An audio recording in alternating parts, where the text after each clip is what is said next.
Welcome back, everyone. This is your host, the DN WhatIf, here with another exciting fanfiction. Today, we're diving into the story of What If Deku Got Lost in Space? A special shout out to the original creator, beige_eclipse. This is the permission statement by the author in written. Please make sure to show your support by checking out their work from the description. If you enjoy this video, don't forget to hit that like button and subscribe for more fanfiction content just like this. Now, let's get started with the fanfic. Things weren't supposed to go this way.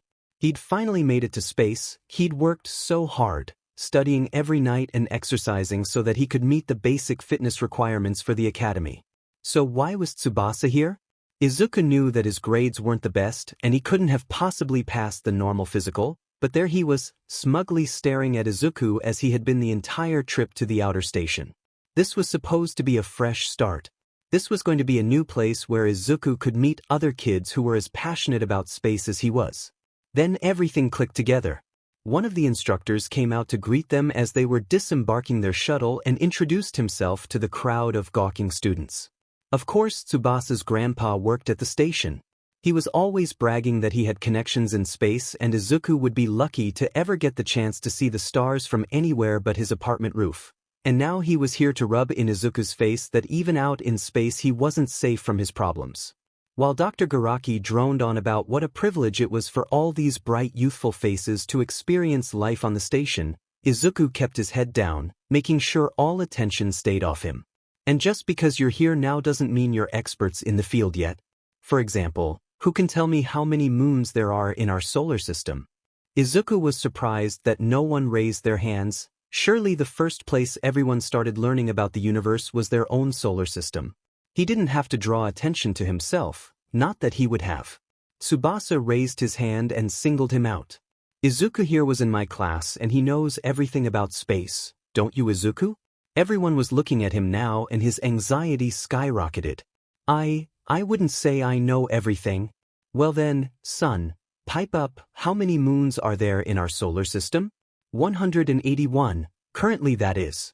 You never know what might happen, a moon might be knocked out of orbit or another piece of space debris might get caught in a planet's gravitational pull and become reclassified. Izuku didn't mean to yell, but he was nervous and all of his muscles tensed keeping him standing straight. He couldn't help the answers immediately spilling from his mouth. Very good. That question usually stumps the newbies. All right then, what is the most common type of star in the Milky Way? Red dwarfs, sir. Where's the hottest place in the known universe? Virgo. The coldest? The Boomerang Nebula. All right, and how much of the known universe is composed of dark matter, young man? About 27%, sir. There was silence for a few moments before Dr. Garaki began to laugh, slow clapping in approval. I'm impressed, you lot might just make it through the academy here. Moving on. The ship has multiple safety measures for all kinds of emergency situations. Over here we have, Izuku took a deep breath, slumping in on himself and following the crowd as they continued the tour. He missed the glare Tsubasa was throwing his way. Izuku didn't know what was going on. One moment he was packing away his things in his assigned room and the next there was a loud screeching noise and strobing red lights everywhere. It was an alarm, but he couldn't tell what kind yet. Was there a fire? A hole in one of the walls? An alien attack? Well, that last one was unlikely, but it still stood that there was some kind of emergency. Most of the other kids were also confused, leaving their rooms and spilling out into the hallways. Tsubasa, normally scowling, was with another group of the kids they'd arrived with, a look of fear on his face. He locked eyes with Izuku then motioned for him to follow, running down one of the hallways. What's going on? That's the evacuation alarm. It's telling everyone to get to the nearest escape pod and leave the station. I know where they are, just follow me. It wasn't long before they reached a hallway with many circular ports, each one its own escape pod. All you have to do is sit in the front seat and hit the blue autopilot button next to the steering wheel. It'll take you to the nearest safe house. Izuku was scrambling to do as told, not wanting to find out just what caused the alarm in the first place. He didn't notice that there should have been others from the ship trying to evacuate too. After putting on the seatbelt and pressing the blue button, the pod doors began to close, and that's when Izuku heard it. Why were the others laughing in this situation? Risking a glance back, Izuku learned the truth. It was all a trick. Tsubasa had his smug smirk back and was waving his fingers delicately at Izuku. The other kids were in on it, and even with the blaring alarm and the closing doors, Izuku could see them laughing beside his old bully. He tried to unbuckle the seatbelt and dive back into the main ship, but it was too late and Tsubasa had the gall to blow him a kiss as the doors shut and he was ejected into space. Trying to undo his seatbelt was a mistake, and when the escape pod shot forward, Izuku was flung to the back of the ship. He would have a nasty bruise later, but he had to get back in the main seat before the ship changed directions again. It was easier said than done. The pod had basic gravity controls to keep the ground as the ground, but aside from that, there was nothing to dampen any G-force made in other directions. He had no idea where he was going, the only person from the station heading who knows where due to the programming, and he wasn't in the pilot's seat to steer clear of any obstacles. Eventually, he made his way back, buckling up and looking out the front window, but all he could see was space. Obviously, Earth had to be behind him, but he didn't have any formal training on how to maneuver the pod. All he wanted was to get back to the station and hope that Tsubasa didn't somehow try to frame the alarm on him and imply he did it on purpose to take a safety pod for a joyride. Knowing him, he would absolutely take this opportunity to get Izuku kicked from his dream program. Ignoring all the buttons and levers, Izuku began to search all the cubbies and compartments of the pod, finding a first aid kit, some ration-grade granola bars, water bottles, and a manual for the ship. Ignoring the emergency supplies, Izuku cracked open the book, hoping it would have something useful like a homing button to return to the station. On page 8 his blood ran cold.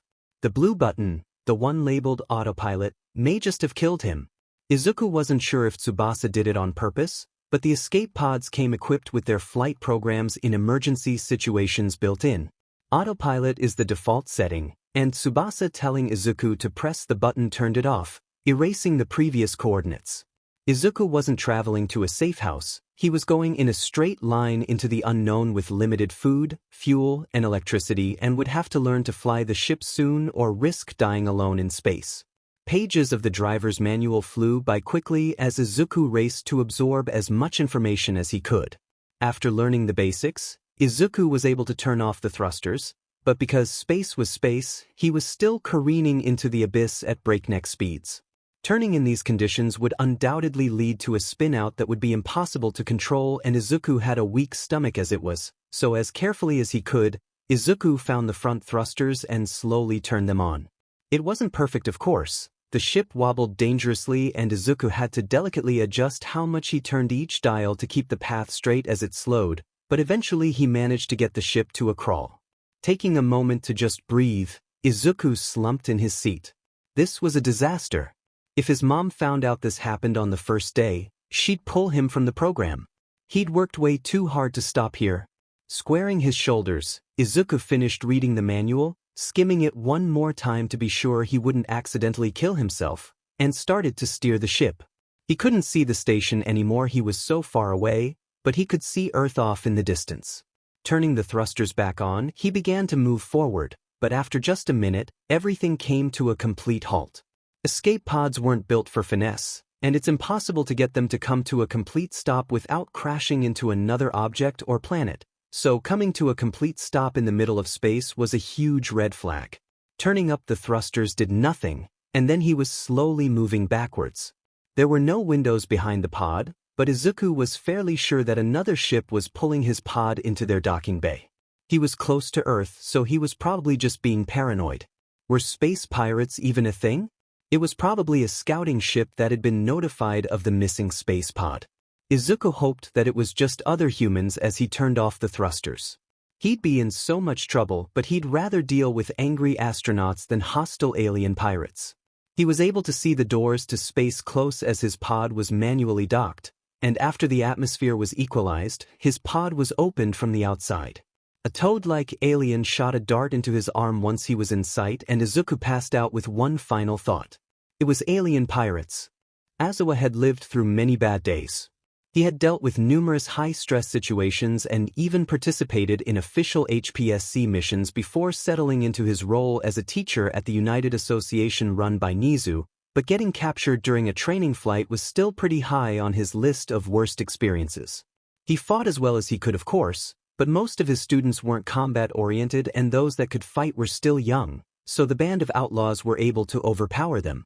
Azawa was able to take out one of their eyes before going down, but as good as it felt, he knew they'd probably try to get retribution at some point for that. Azawa hoped that their ship would be found soon so the search efforts could begin, but until then he would have to keep his students safe. They woke up in a cell. A line of cells if the visible cells in front of them were any indication.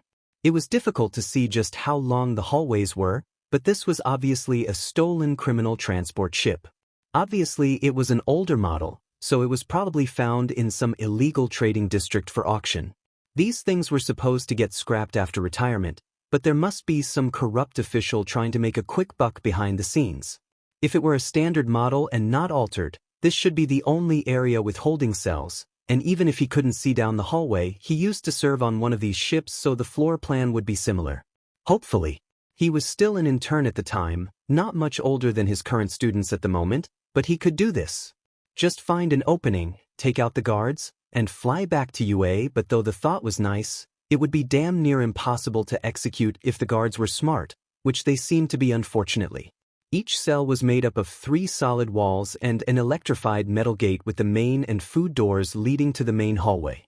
Usually, they were only mildly charged to discourage escape attempts, but Azawa could hear the electricity buzzing from the back of the cell and knew that it would more than just sting if anyone touched the gate. His students could tell too and gave the door a wide berth. It was quiet in the hallway most of the time, especially when the guards came in to deliver food, but Azawa knew there were others in the rest of the cells. He could see the cell in front of him as well as 2 cells to either side, and all were occupied. Another thing supporting this theory was their unexpected cellmate. Eri was a very young deathfly sprite. Azawa had no idea how they managed to capture her with all the protections on their species in place, but she became very attached to Azawa as soon as he presented himself as a non-aggressive adult protector. The fact that he hadn't been split apart from his students meant that the other cages were most likely filled with volatile sentients and creatures. If they were unwilling to risk some of his more fragile students to unnecessary fights, then keeping them together was the lesser risk, which did not bode well for the motives of these criminals. Maybe they would only be held for ransom after they made their grand escape from HSPC territory, but Azawa knew the statistics for underground trade and auctions. Azawa himself was a LYX and would sell for a lot on the black market. Azawa hoped that Zashi would send out a search party as soon as they were even less than half a cycle late. Azawa was rarely late. He could see that with every solar rotation that passed, his students lost more hope. Even the proud Bakgo was waning in his long-winded monologues, chastising the rest of you for not finding them sooner. He stopped mentioning it after nearly 2 lunar rotations had passed. They were definitely far away from HPSC territory now, and their chances of rescue were only diminishing. They were all settled into the usual routine when out of the blue, Azawa's fur raised on end. He heard arguing from the guards down the hall. It was too early in the cycle for meal time, and the telltale dragging sound meant that they had a new arrival. I'm saying that it's a death worlder. It can handle being in a cell with the other merchandise. And I'm saying it looks way too small and fragile. It wouldn't last a minute surrounded by the other sentients. What about the deathfly sprite? Are you willing to risk its safety in the off chance this isn't one of the fabled savages new to the Alliance? The LYX will keep the sprite safe. There are plenty of easier prey options in their cell if it is dangerous and it's too small to eat all of them. They're the least temperamental captures we have, even with the Draget in their group. It's going in with them, and if something happens we'll reconsider, but without a strength assessment, I can't imagine something this fleshy surviving with anything else. Fine, but you're taking the fall if anything happens? Once in view, Azawa could see a small creature curled up on a rucksack being dragged by the arguing guards. It was asleep, most likely drugged to high hell like they all were after getting captured. The door to their cell was opened quickly and the guards lifted the rough fabric, rolling the unknown species into their cell. Everyone was backed into the far corner. The term Death Worlder was respected for good reason. You never knew what a Death World could produce. Azawa left Eri with Ciro as he stalked forward to investigate. Yup, definitely drugged, and with how much Fogget neurotoxin Azawa could smell, it was obviously overkill for something this small. It would be out for at least a cycle, probably two. Azawa couldn't smell much else over the Fogget toxin, the antiseptic they used to sanitize the creature, and the detergent on the gray garb they forced all their captures to wear, but it was obviously a mammal. Its limbs and torso were hidden in the gray fabric, so he only had the face to observe. Front set eyes, so it was a predator, not a great sign, but its mouth was parted to reveal flat teeth. An omnivore perhaps? It didn't seem to have much fur, rather it had a mane at the top of its crown, probably for aesthetic purposes to attract a mate, or maybe camouflage if the foliage on its home planet was that shade of green. Taking in more of its features, Azawa cross-referenced it with other species he knew or had heard of and immediately recoiled when he realized exactly what it was, startling his students. What is it, Azawa? Don't get too close, that's a Terran death worlder. We're screwed. Izuku had a pounding headache when he woke up, and everything was stiff. Oh, no wonder. He was sleeping on concrete. But why was he? He was captured by space pirates. Noise from behind Izuku drew his attention, and he saw the strangest group of creatures he'd ever seen staring right at him. His first reaction was to curl in on himself and whine.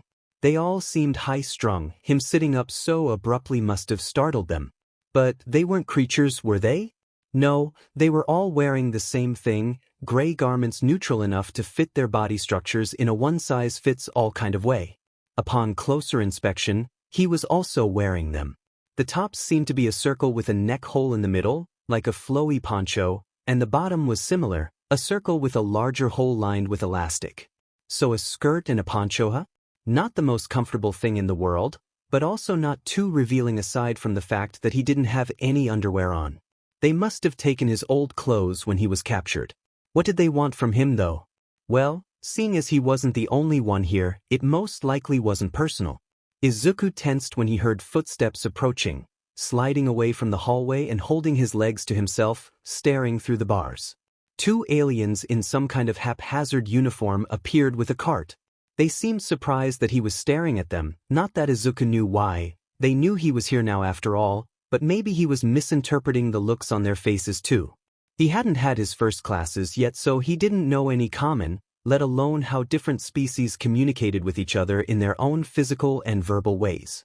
There was some talk from the guards, but eventually a small door was opened near the floor, just big enough to fit a tray of food and water through. It was slammed shut as soon as the tray was slid in and the guards moved on to the next cell. Izuku glanced back at the other aliens and all of them were still staring at him, probably trying to see what he would do. Izuku wasn't too surprised. Humans were very new to the whole Space Alliance thing. A hostile race of hamster-like aliens had tried to invade Earth and enslave humanity, but the war was so short it may as well have been a joke. In fact, many newly written history books wrote it off as such. After deconstructing and studying their technology, other species made contact with the first human explorers. After the language barrier was breached, it was a scramble for knowledge. Humans couldn't get too far away from the solar system without help yet, but the HPSC was happy enough to catch scholars up with the most up-to-date history on the sentient universe. Apparently, the weak hamster race were well renowned in the universe as tyrants. Though small, their strong teeth and sharp intellects carried them far, and their overwhelming numbers and teamwork helped them conquer many planets and claim them as their property. Earth had been underestimated, though. The many lights of cities visible in space attracted the crafty conquerors, and with so many lights in so many places, the planet was obviously ideal for colonization. It wasn't until after they'd invaded that they'd realized Earth was a death world by galactic standards. The polar areas are very cold, the equator is fairly hot, and the wobbly axis of the world changes the weather and temperature of everything in between to strange volatile levels. And that's aside from the fact that nowhere is safe from extreme phenomena wreaking havoc on the planet's surface. Too flat? Tornadoes? Lots of mountains? The Earth is constantly moving, so the occasional earthquake is to be expected. Even normal storms can bring deadly electricity or large ice projectiles. They didn't stand a chance of surviving the weather, let alone the plants and animals adapted to live there, or the very angry humans not wishing to be enslaved by small fuzzy overlords. Earth was a fair bit larger than most other habitable planets, so even the gravity was hard on them without their technology. Humans also have the tendency to get very violent very quickly, so after the massacre of the would-be invaders, it was understandable that the HPSC would be reluctant to fully integrate humans to their services until after a thorough probation period where humans could prove not to be complete savages. This is where Izuku came in.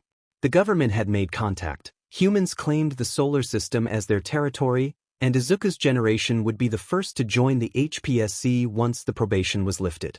Izuku had worked hard to get accepted to the program that would teach him galactic common, history, and universally accepted measurements of time, distance, weight, and length amongst other things. He would even have had the chance to take video classes with other intergalactic schools with mixed species classes. If he hadn't been captured, reality crashed back into Izuku like a semi-truck as he stared at the food on the floor. There were several cups filled with tater-tot-sized pellets and several disposable containers of what Izuku hoped was water. He was closest to the tray with the cups. Picking one up, he took a sniff. Yup, definitely not human food. It smelled like a household cleaner. It definitely had some kind of plant humans couldn't digest mixed in. Opening the lid to one of the liquid containers revealed that if it wasn't water, it was a pretty close alternative.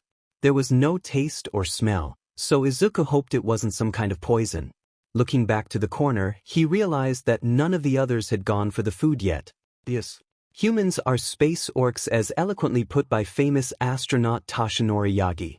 Most other species didn't know anything about humans aside from how deadly their planet was and how brutal they were to their first invaders. Trying to keep his movements as smooth and slow as possible, Izuku placed his cup of rations back on the tray and scooted it towards the other aliens. The lizard-looking one hissed at him, but he ignored it to the best of his ability. He didn't get too close, and after he thought it was near enough to them, he grabbed his water and backed away. The panther-like one never broke its gaze, curled protectively in front of the others. Izuku broke eye contact first, forcing himself to look away as he heard the others start to move around and take their food. Prolonged eye contact was uncomfortable for most species, so a potential hostile creature staring at you was good enough to put anyone off, and they needed to eat.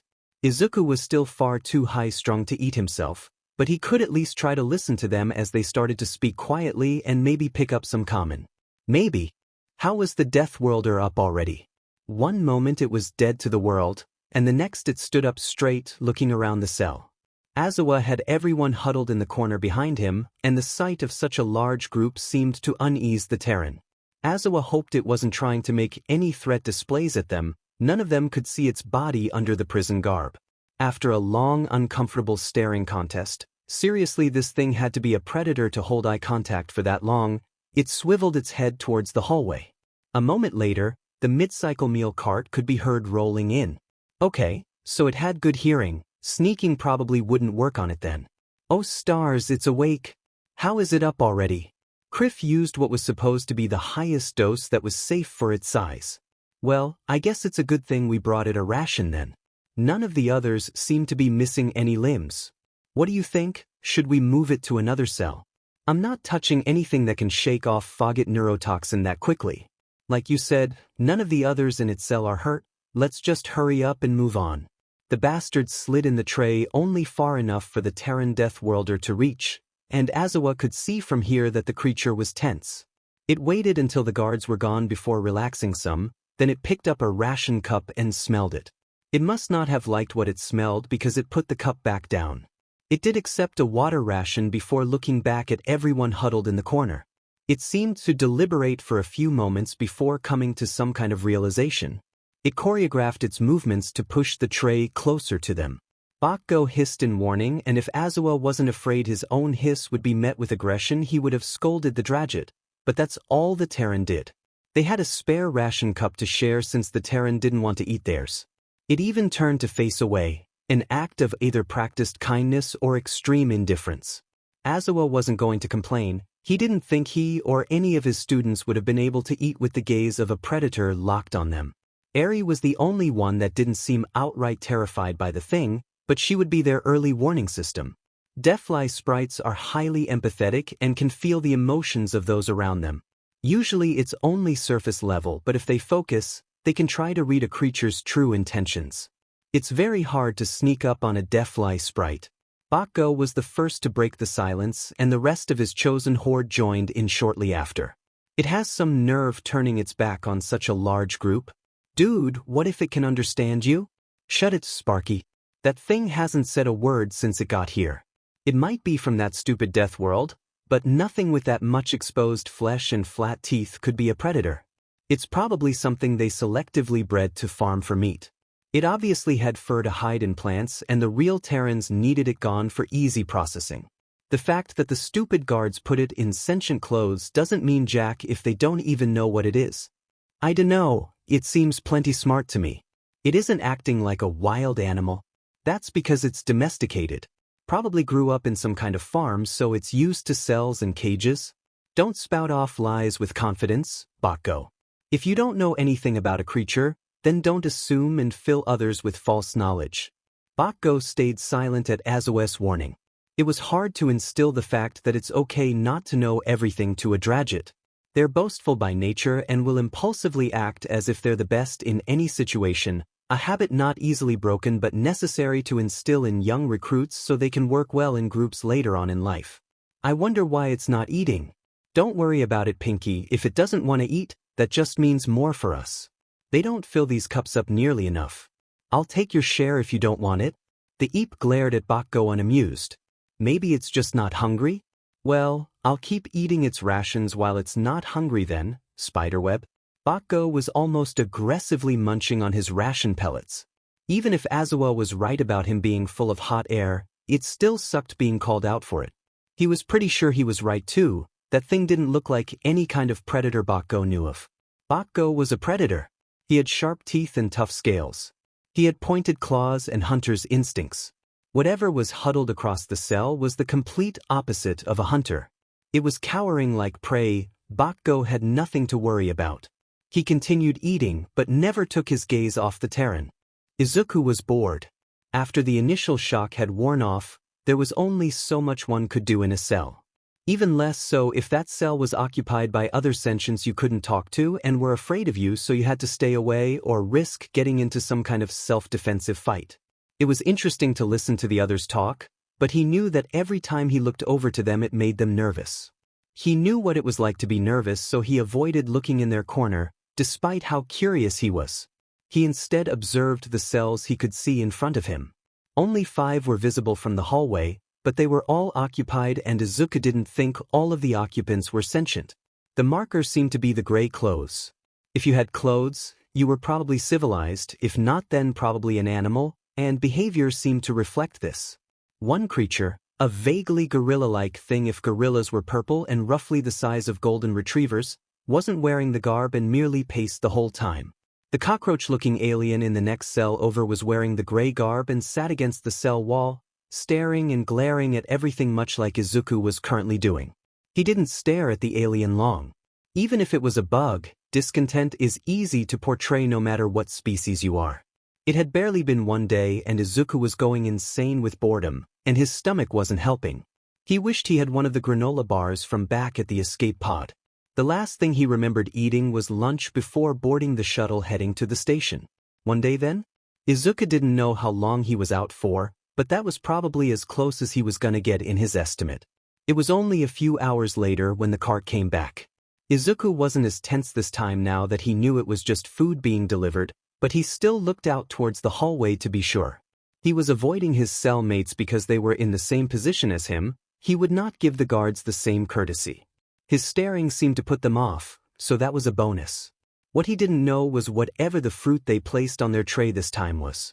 It was obviously meant for one of the other inhabitants, but he could smell it when he got close enough to take his water and it smelled like food. It was obviously some kind of citrus. It was pinkish red, almost like the interior color of a grapefruit, but it smelled like something in between a lemon and an orange. It probably had vitamin C, which he would need if he didn't want to get scurvy. He really was captured by space pirates? He picked it up and there was a whine from the corner. The pink sheep-like alien seemed apprehensive. It was probably for them then. Well, he wouldn't take much. If it were like any other citrus, it would have slices already grown in. Just one piece. As carefully as he could, Izuku held up one finger. He held it up for several seconds before carefully tearing the peel away from the lorange. Well, he'd call it that until he knew what they were actually called. He was right about the pre-made slices and gently pulled one apart from the rest. Carefully, he placed the fruit back onto the tray and pushed it to the corner, making it obvious that he was trading his ration for the fruit slice. It was a fairly large fruit too, not quite the size of a small cantaloupe, but close to it. It wouldn't satiate him, not by a long shot, but it would be enough. Licking his lips, he paused when he heard a distressed grunt come from the group. Taking the chance to look at them, they all seemed surprisingly pensive about something. Was it because he was taking their food? Surely they would be fine with just one slice missing. The panther-like alien took a step forward and Izuku wasted no time shoving the slice into his mouth. It almost didn't fit and he accidentally bit into the end of the fruit as he did so, but it was so good. He didn't even mean to react that way. He was just so hungry and he didn't want them to take the food away. Just one slice. Whenever they brought the fruit, he would only take one slice. Izuku eagerly licked his fingers and wiped the drop that ran down his chin, licking that too. It was really sour, probably just a hair more sour than a lemon, but it tasted just like it smelled, somewhere between an orange and a lime.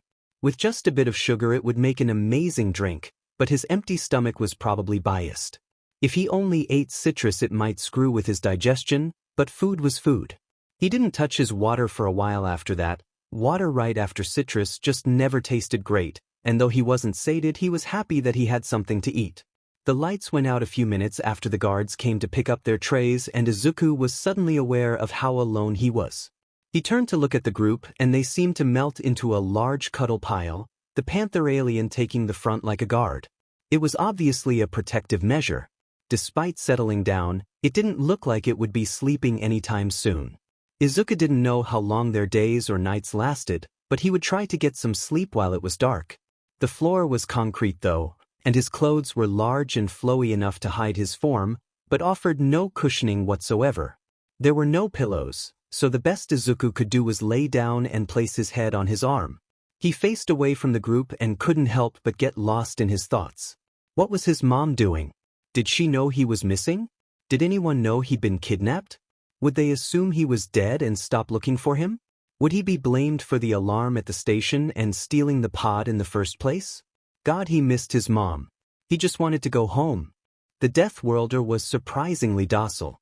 It kept to itself, avoided staring at everyone, and remained relatively quiet. More points to it being sentient, or at least domesticated as Bakko suggested. Azawa wasn't convinced though. Even if it wasn't a predator, it most certainly wasn't prey either. Even domesticated prey kept their side-facing eyes. That was a basic law of evolution no matter what planet you came from. So, if it wasn't prey, what was the reason? Was it poisonous? Did it not have enough nutrients to be considered prey? It came from a death world, so it couldn't be an exception to the rule like some that lived in areas with no predators to be seen. No matter how weak it looked, the Terran's eyes told Azawa that this had to be a death world predator. Maybe not an apex predator, but something in between at least. Although Azawa may have had to reconsider the poisonous point at dinner. I hate how it stares. It looks like it wants to pounce at me. That's just how its eyes are. They said its pupils didn't contract normally during its examination. Apparently they're always that round. Well, it's freaky. At least it hasn't touched any of the others yet. Daki would have our heads if the Deathfly sprite was hurt. Well, I told you to put it in another cell. You're lucky it's so mild. Whatever, let's just finish this so we can go to bed. Yeah. Let's just hope it's not a nocturnal hunter. The nightly rations were slid into the cell and Azawa hoped that the Terran would just take its portion and slide the tray over like earlier, but it seemed instantly fixated on Naas Yanjine. It had probably never seen anything like it before since most planets didn't grow fruit quite like them. Naas race had actually cultivated them over generations into what they were today, and they were a near essential part of their diet, even if they were toxic. Apes, as far as sentient species go, are a classic example of a prey species, but they made up for it through generations of agriculture and evolution. Initially, they had supposedly rubbed the fruit on their fur to ward off predators. But as the fruit they grew became more appealing to insects, they had to change their strategy. Some members of their species had grown somewhat tolerant of the acid in the fruit, And though it wasn't intentional, most members started choosing mates with higher and higher tolerance levels. Eventually, after a few generations, the first members that could physically eat the fruit were born, and even if they couldn't properly digest the fruit, their bodies were able to take what few nutrients were available and store the rest in their epidermis, turning their skin as pink as the juice. Their natural predators tended to start avoiding the Neeps with bright pink skin, and eventually they were able to thrive enough after their main threat was gone to join the galactic frontier. Despite the fact that they developed special glands in their wrists and ankles to secrete a more potent acid refined from the Yanjine fruit they ate, they weren't given a probationary period like most newcomers because of their docile temperament. Yanjines still hold vitamins that are essential to Eeps, so the Terran taking an interest in Naas was worrying. The guards only gave her one fruit a day at dinner, and though missing a few days wouldn't kill her, eventually she would lose her pink hue and become weaker. The Death Worlder seemed fascinated though. Na quietly whined as it inspected her Yanjine, probably not realizing how sensitive the Terran's hearing was before it swiveled its head to look at her. Its intelligence again astounded Azawa, and he would have to consider treating it more like a sentient if the trend continued. It held up one of its fingers for a prolonged moment and then gently peeled away one slice of the Yanjine. It again only took water from the tray, sliding its food ration over along with the rest of the Yanjine, but what was it planning on doing? Azawa thought that maybe it would try to save the slice to squirt juice into a guard's eye or something similar if it could tell that the fruit contained acid, but when it started to sniff at it as if to eat it, he panicked. It was going to give itself chemical burns. Eeps spent generations building a tolerance for Yanjines. The only other species sometimes able to digest them were those with insectoid features. The Terran was obviously a mammal, there were no doubts there. Did it think that because there was fruit on the tray that it was safe to eat?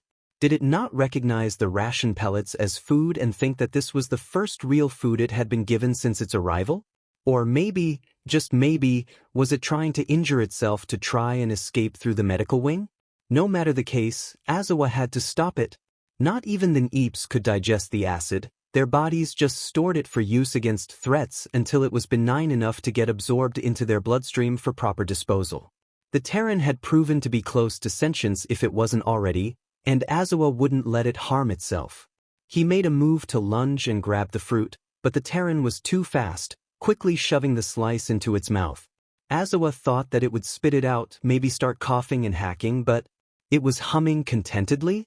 It spilled a few drops in its haste and even moved to wipe and lick the remnants, savoring the fruit as if it were a delicacy.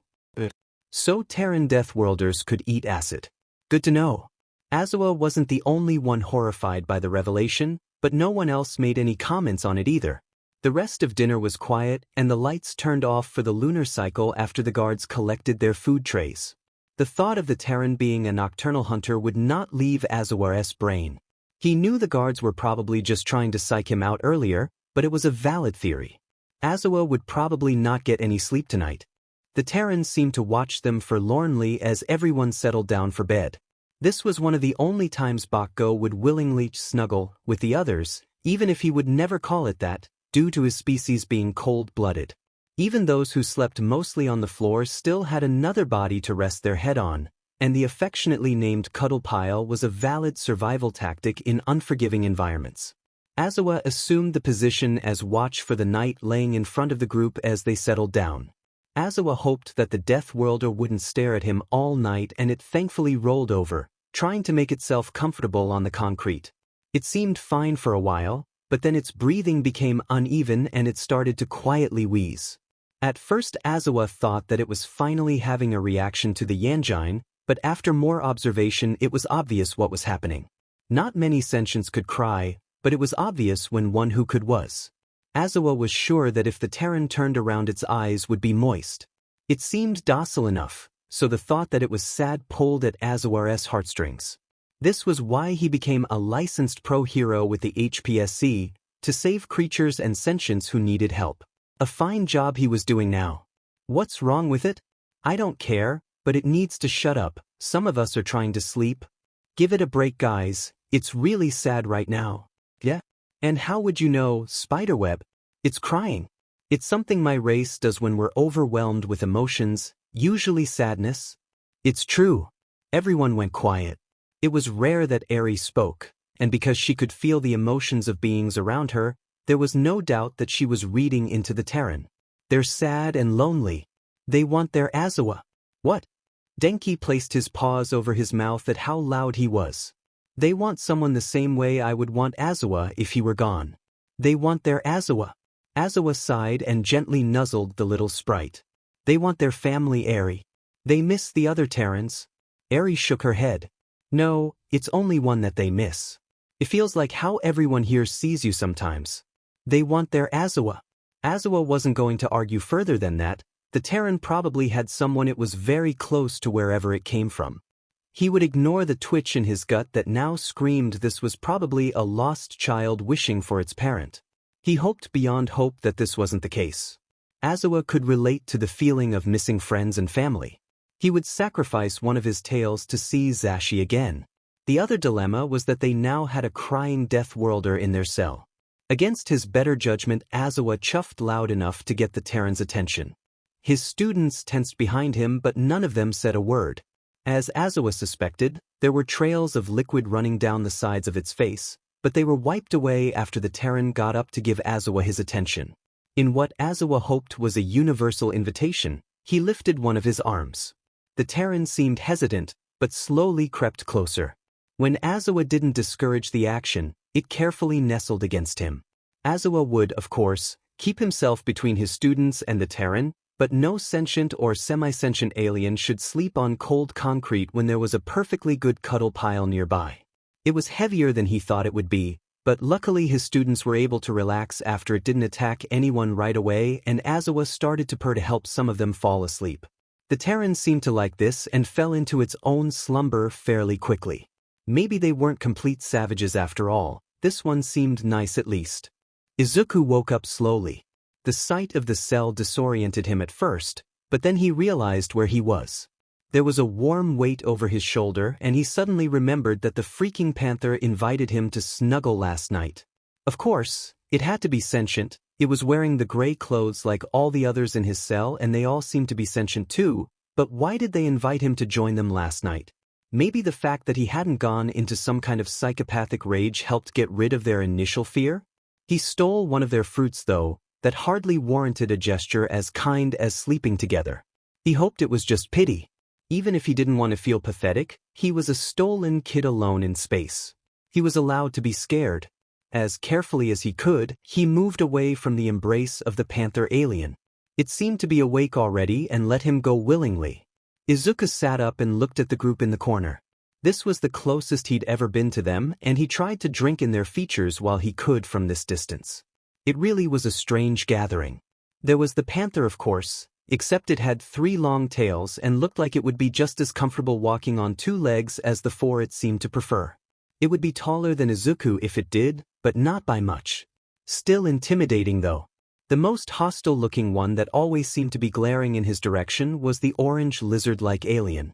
Its eyes were a striking yellow, and it reminded Izuku of a dragonborn or lizard man from video games back home.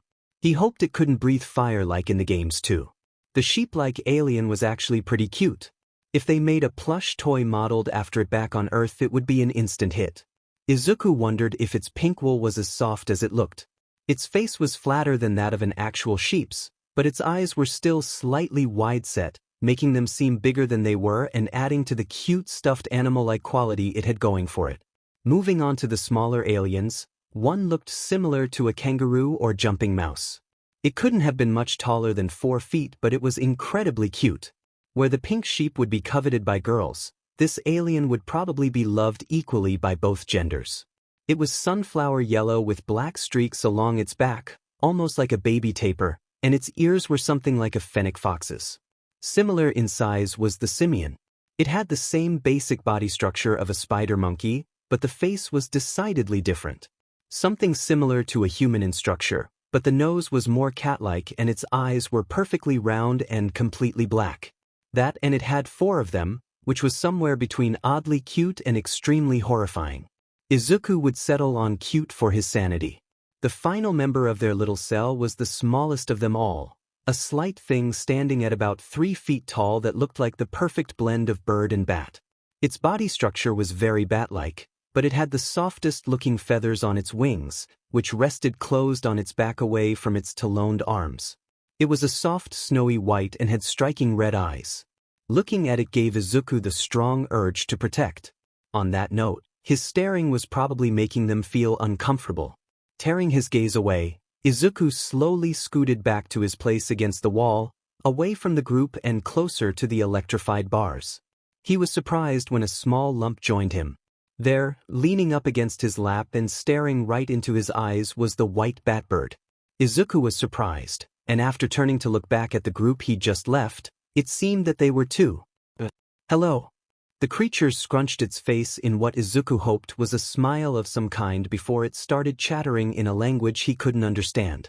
I'm sorry, I don't speak common. It also seemed confused, but it started talking again, probably repeating what it said before, not that Izuku could understand it. Another noise caught his attention though, and on instinct he gently pushed the white alien behind himself, staring out into the hallway. The guards were coming. The staring was unnerving, but Aizawa subtly warned everyone with common sign language to remain still and not make any sudden movements.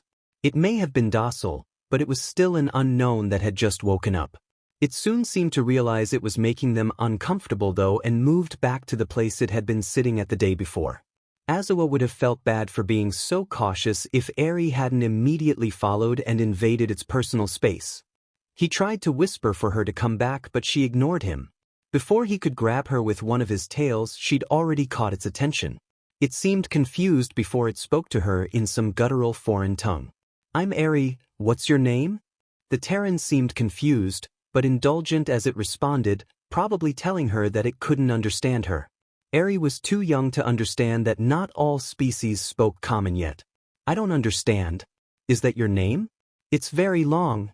Aizawa nearly had a heart attack when it seemed to shift its focus from attentive to assertive, muscles tensing when it moved to touch Eri, but its motions were smooth and gentle, placing Eri between it and the cell bars.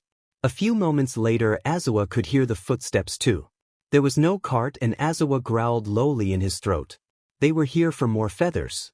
He should have expected this.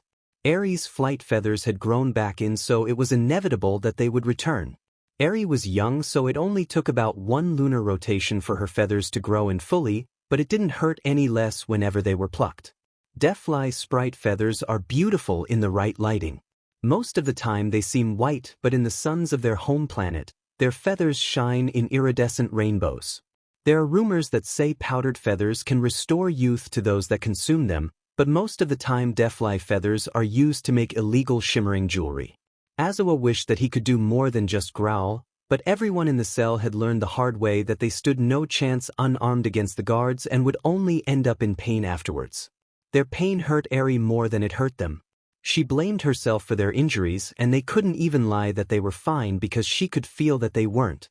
Aizawa hoped that it would be over quickly. Eri whimpered when the guards came into view, 2 Reiks each holding a pair of pliers. The Terran glanced down at Eri before laser focusing back on the guards. It shifted so that Eri was more hidden behind it. Interesting. The freaking Death Worlder is guarding it. What do we do? I mean, are we sure it's really a Death Worlder?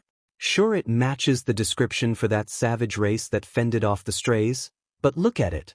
No claws, no fangs, heck, it's so small it looks like it would be out for a whole solar cycle if we shocked it. I don't care what you say. Until I know it's completely safe, I'm not getting within arm's reach of that thing. Fine, fine, suit yourself, I'll just take your cut of the pay for this. The Terran tensed as the cage door was opened, the hesitant guard standing just outside. Then it stood to its full height. Was it always so large? Aizawa had thought that it stood up abruptly when it very first woke up in their cell, but it must have just been sitting. It was twice the height it had ever been around them. Though looking back it must have not wanted to seem intimidating. The gray cell clothes did a great job of concealing just how small it had been contorting itself. It was almost as tall as Bakko now. Its arms poked out from the sides of its gray top, curling its fingers as if it had claws. Though its teeth looked flat and blunt, the snarl on its face still sent terror ripping down Aizawa's spine. Definitely a predator. The Reich guard also seemed to hesitate before steeling himself and stepping forward, holding out his electrified baton. The Terran showed no signs of backing down. Azawa would have to witness the moment this child's strange sentient learned why the guards should be avoided, especially when armed. It caught the baton with its hand as the guard swung, then flinched and hissed at the shock it received, but still it didn't back down. Azawa could hardly believe what he'd just witnessed. Even he would have gone down with a hit like that. Most creatures, sentient or not, would crumple to the ground, muscles spasming uncontrollably after getting hit with a baton, let alone catching and holding one for more than a glancing moment. But the Terran hardly looked fazed. The Reich swung once more, but the Terran was prepared for the shock this time, grabbing the baton and somehow ignoring the charge running through it, attempting to pull the electrified stick away from the guard. The Reich kept its hold on the baton, moving into the swing and grabbing the Terran by its shoulders with his upper set of arms. Azawa didn't know what the Reich intended to do now. His two lower arms were full, holding the feather pliers and baton respectively, and now his two upper arms were grappling the Death World. The guard tried to push the Terran down using his superior height, but the Terran didn't budge. He thought the Terran was a bit bulky as it used him as a pillow last night, but it was obvious now that this creature was built with some fairly defined muscles. Before the guard could pull his arms back to try and change tactics, the Terran turned its head and locked its jaws around the arm on its right shoulder, a sickening crunch following right after. The Reich began to shriek and try to pull away, but the Terran didn't allow it to leave for some reason. The guard was pleading uselessly now, hoping that it might understand some common, but only when the Terran violently shook the still buzzing baton did the guard understand and release his grip. The Terran opened its jaw as soon as the baton went slack in its grasp and the guard ran out, cradling his very obviously broken arm. There was purple lining the rim of the Terran's mouth, and Azawa swore that the Reich's exoskeleton had been near bitten through, but the guards didn't stick around for too long after, rushing out of the hallway and leaving everyone in deafening silence. The Terran was breathing heavily, the baton now held properly in its hand and turned off for the moment.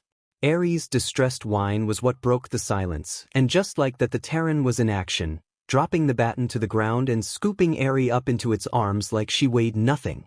It cradled her head into its chest and began to lightly bounce in a rocking motion, murmuring things in its strange language in a soothing tone. It realized that its mouth was covered in blood after a few moments and used the inner neckline of its top to wipe it away with a disgusted look. But the moment couldn't last, and out of nowhere the snarling expression was back. The Terran was precise in its actions, gently setting Ares down near the group and pushing her towards Azawa. Then it very deliberately held the baton, handle side out, to the group. Bakko was the one to take it, moving himself to stand beside Azawa now that he was armed. The Terran then stepped forward, blocking the path leading to the corner where everyone was huddled. There was shouting as a larger group of guards approached. Izuku observed as always when he heard the guards approaching. There were no wheels this time, so this wasn't a meal delivery. He heard the little white alien whimper before he saw the pliers, and then he was livid. He could put two and two together, and the little thing he was protecting didn't have long enough feathers to fly, so that meant they were probably being stolen as they grew in. He hoped that his glare would keep the cockroach-looking guards outside, and it seemed to work on one of them, but the other one arrogantly opened the door and stepped inside waving a black stick at him. For the first time since he'd woken up, Izuku stood to his feet. It felt strange after nearly a full day crouched, but he'd spent longer sitting and laying before. His height made the guard hesitate, but it didn't take long before it steeled itself to attack. It didn't swing very hard, but Izuku wasn't expecting the shock either.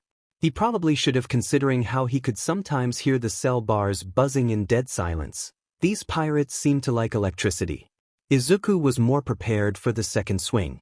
The charge was annoying, but nothing he couldn't handle after how many times he'd shocked himself building robots and computers in preparation for the space program.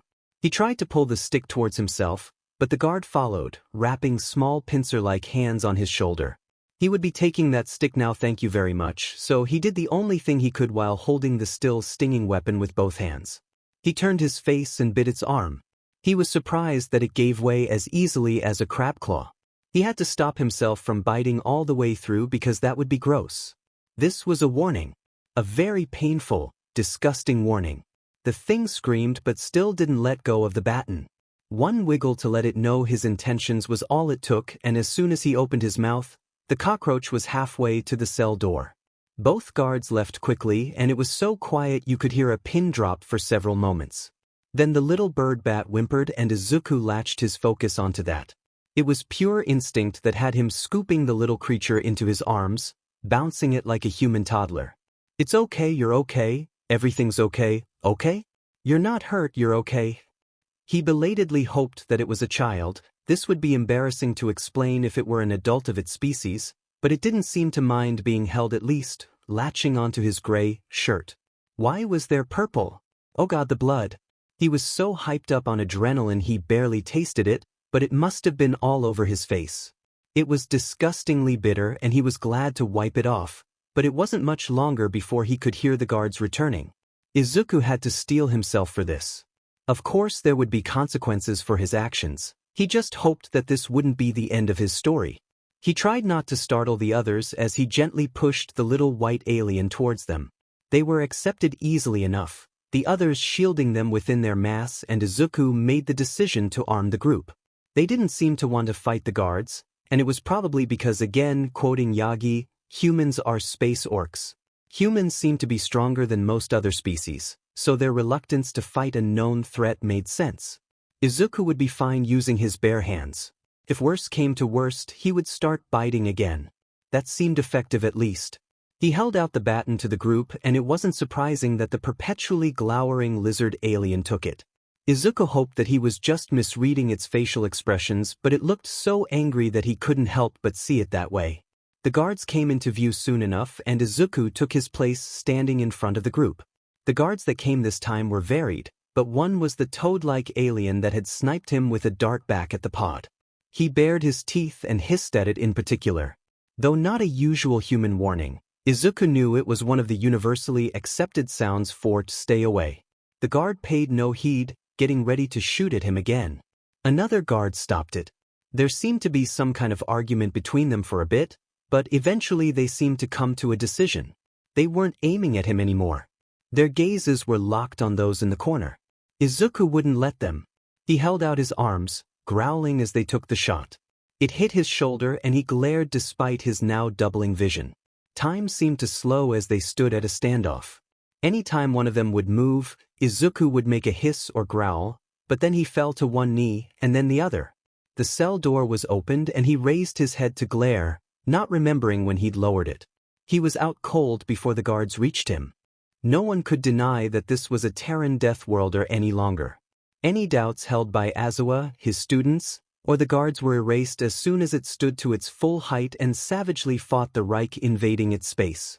And yet despite its terrifying strength, Aizawa couldn't find it in himself to fear it anymore. It had held Eri so gently. Its face had been contorted in obvious concern while it rocked her like a child, a stark difference to the fury it displayed before. She was a child, of course, but the Terran would have no way of really knowing that. Her size must have triggered some kind of parental instinct within it. Even Bakko could no longer deny that this alien was dangerous, definitely capable of guarding its home planet from an invading force given enough numbers. It also probably earned respect in the Dragit's book when it handed him a weapon. It knew it was most likely getting itself into a tougher fight but had still crippled itself to arm the group and fight barehanded. That in and of itself would earn him a high standing in Dragit etiquette. A larger group of guards rushed into the holding area, staring into their cell with apprehension. They had the Fogget with them, probably a precaution to take out everyone in the cell without having to physically fight them to retrieve their baton and pluck Eri's feathers as intended. Aizawa hated smart criminals. One of the guards stopped the Fogget before it could spit a dart at the Terran. Wait, what if it dodges? Then I try again. Now let me take the shot. It's standing in front of the others, you idiot. You said it yourself, the dose you're about to give it would probably kill any of them.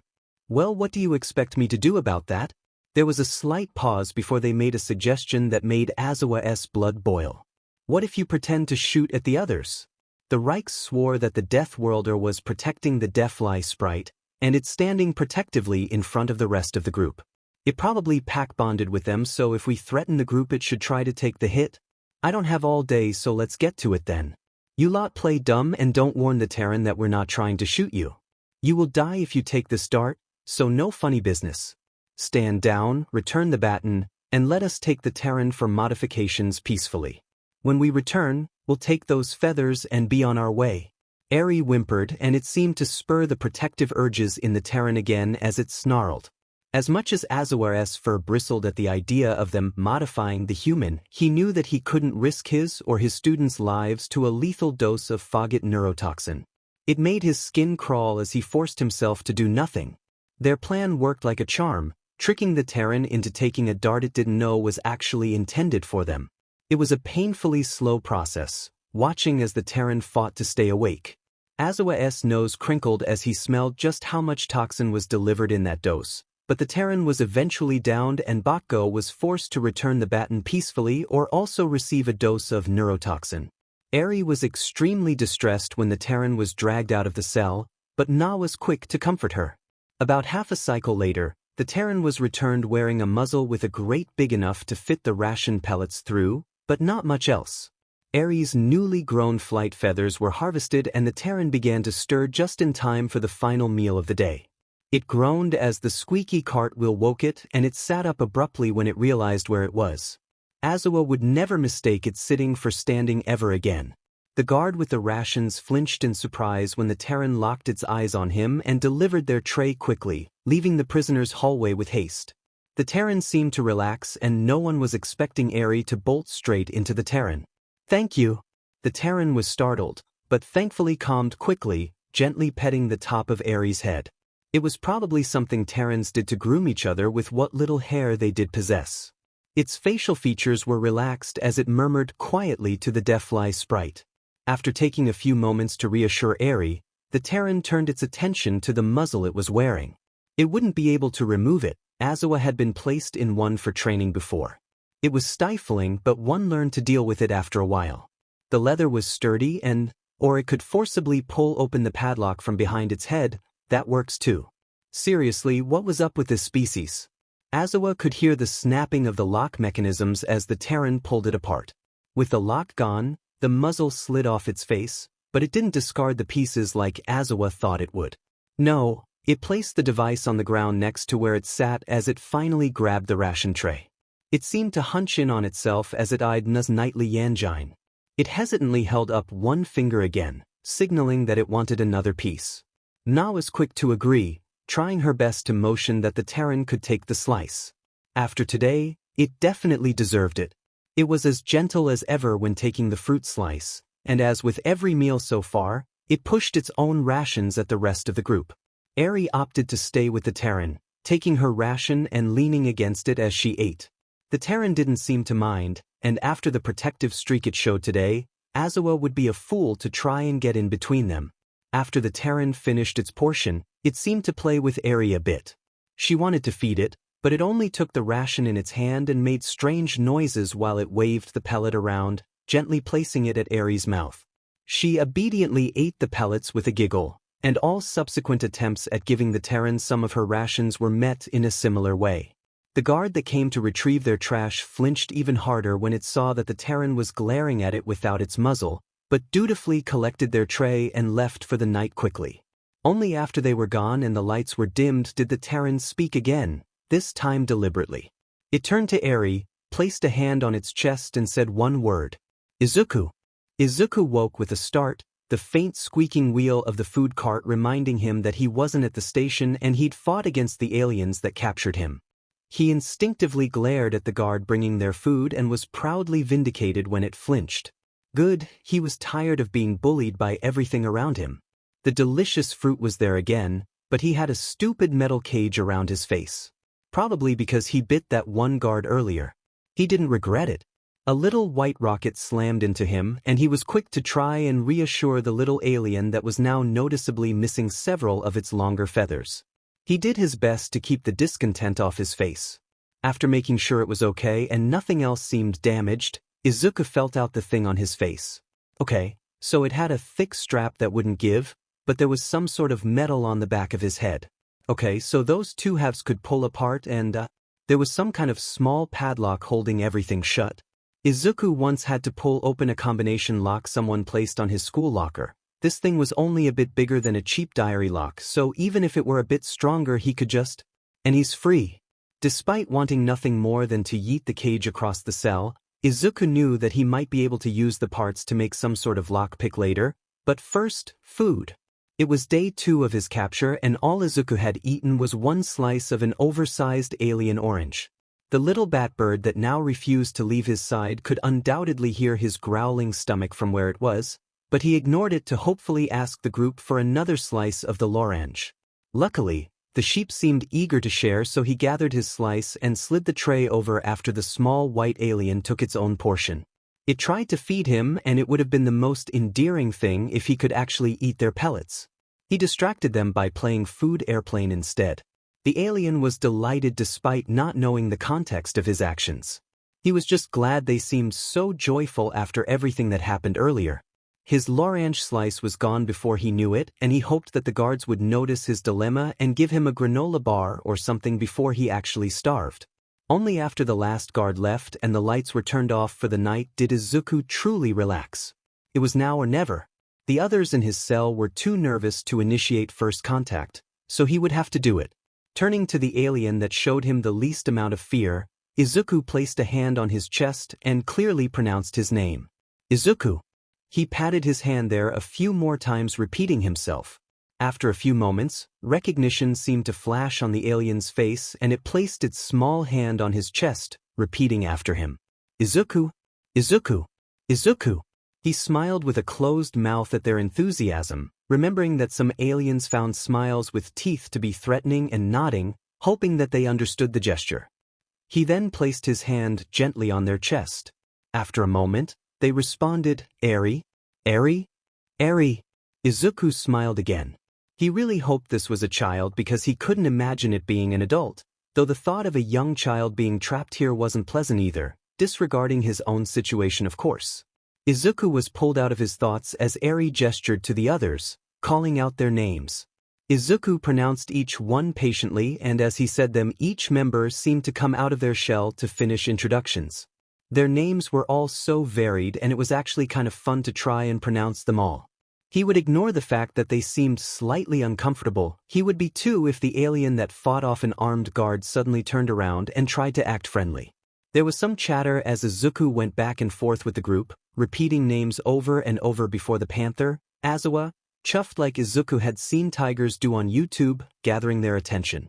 It said another foreign word and Eri was polite enough to pretend to fall asleep to teach him what the word meant. Okay, so maybe he could pick up some common before he returned to society. Azawa took their place on the ground as the cuddle pile built itself, and Izuku was surprised that they lifted their arm in invitation again. Without giving himself enough time to second-guess his actions, Izuku picked up the discarded mouth guard and sunk to the floor, rolling into Azawa and settling back into the position he'd fallen asleep in the previous night. He didn't want the guards to take away the cage, so he placed it against the wall, hiding it as best as he could behind his hair and hoping that Azawa wouldn't mind as long as it didn't touch him. He wasn't very tired after having just woken up earlier, but he didn't want to mess up his sleep schedule too much either. Eri, rather than joining the cuddle pile like before, forced their way in between Izuku's arms, talons clutching at the gray fabric over his chest. Okay, this was fine, but Eri was too exposed like this. Before, Izuku was content to face the cell's doors with everyone else behind him, but Eri had proven to be a target now. It would be awkward to face Azawa as they slept, but it would keep Eri just a bit safer. They seemed to like it when he started gently preening at the feathers on their head and fell asleep fairly quickly. Izuku fell asleep himself when Azawa started to purr again. That was one nice thing in this situation at least. It was most definitely sentient. Azawa had known this for a while now. It didn't act like an animal, wild or domesticated, but it was so quiet most of the time that Azawa hadn't been sure that it could speak before. It seemed like Eri was the one to get it to open up. Maybe it recognized that she was trying to introduce herself earlier? At any rate, the Terran shortened its introductions to just names, which was clever with the language barrier in place. Eri picked up on it quickly and they started to go back and forth. Then she drew its attention to everyone else. Azawa, Denki, Na, Bakko, Siro. Most of his students froze at being called out, but the Terran kept its movements calm as it addressed them. Azawa. Azawa inclined his head, replying in kind. Izuku, Izuku, Izuku. Azawa repressed a shudder when it not only mimicked his name first try but inclined its head in the same way he had just a few moments before. It quickly shifted its gaze to its next target though, zeroing in on Denki. Denki. Azawa could hear the slight popping spark as the thunky startled. He inclined his head and managed to keep the stammer out of his voice for the most part in response. Izuku. Izuku nodded their head and moved on, probably seeing how nervous it made his student. Na. Na smiled in the way that her people do, also nodding her assent, excited to finally talk to the Terran. Zuku. Izuku. Izuku. Izuku. It had pulled its own face into some kind of smile. It was similar enough to some other species, and Azawa hoped that this wasn't just an assumption on his part. This almost felt like the first day of school again. Introductions always took a while due to how varied the languages could be on some planets. Common was meant to be as universally accessible as possible, but included gestures and signs for those species that couldn't communicate otherwise. It looked stupid sometimes. Azawa hated whenever he had to dance around while speaking, but it was a necessary evil that everyone had to deal with. So far though this Terran seemed like an excellent mimic, which was both terrifying and impressive. Bako. There was a long pause as the Draget seemed to weigh his options on not replying, but to Azawa's surprise and relief Bako slumped his shoulders, giving Izuku his full attention before he replied. Izuku. It was curt and precise. The Terran didn't seem to mind and just nodded, moving along. Zero. The Senki startled at that. Oh stars, that's creepy. Oh stars, that's creepy? Zero quickly corrected the misunderstanding. Zero. Zero. Izuku? The Terran nodded, a slightly confused look on its face. And wasn't that just something? The Terran didn't seem to have any trouble with any of their names. Azawa wondered why they developed such good mimicry skills and hoped it wasn't a hunting thing. He allowed for a few more moments of back-and-forth banter before he decided that he and his students needed their rest. Sleep. It only took the one word for his students to start getting ready for bed. Hopefully the Terran also understood. Eri helped by acting the word out. After getting comfortable himself, Azawa lifted one of his arms again in invitation. Before taking its place, the Terran shifted the muzzle it wore earlier so that it was against the wall near its head, adjusting in such a way that it would be slightly hidden from view while outside of the cell. Azawa didn't know why the Terran was keeping the muzzle, but he couldn't ask about it, not that he would question it if he could actually communicate with them either way. Eri was quick to worm her way into the Death Worlder's embrace after it had settled, and if Azawa didn't already know that it was attached to her, he would have protested the blatant invasion of its space. As it was, the Terran didn't seem very comfortable after Eri had latched herself to its top. It became tense and Azawa couldn't figure out why until it turned around to face him. So it was more protective than he thought. Usually the Terran faced the front, probably to keep an eye on anything that might enter their cell, but Eri's safety seemed more important than that, so it was using itself to shield her in a way. It was surprisingly domestic for a Death Worlder that Azawa knew could tear someone limb from limb. He could tell that the Terran had held itself back from severing that Reich's arm. It almost seemed surprised at its own strength. It was hard to imagine as he watched the Terran gently preen at Eri's feathers, but he'd seen it in action firsthand. She still felt safe enough around it to fall asleep quickly, but even after she was asleep, it didn't stop its preening. Azawa couldn't help but purr while he watched it care for her. Their hopes of getting rescued by UA grew slimmer and slimmer with every passing solar rotation, and their chances of rescue from the HPSC had already been low to begin with. But with this Terran on their side, then maybe, just maybe, their chances of escape were higher than the near impossible odds they had been before. Only time would tell. Izuku was absolutely sure that everyone could hear his stomach now. The sound of the food cart woke him up again, and after the tray was slid in, all he had was a water container to his name. He tried not to look too disappointed as he drank to have at least something in his stomach. Eri was now attached to his hip and sat in his lap as she ate her ration. Na, Denki, and Zero were all giving him strange looks as they ate.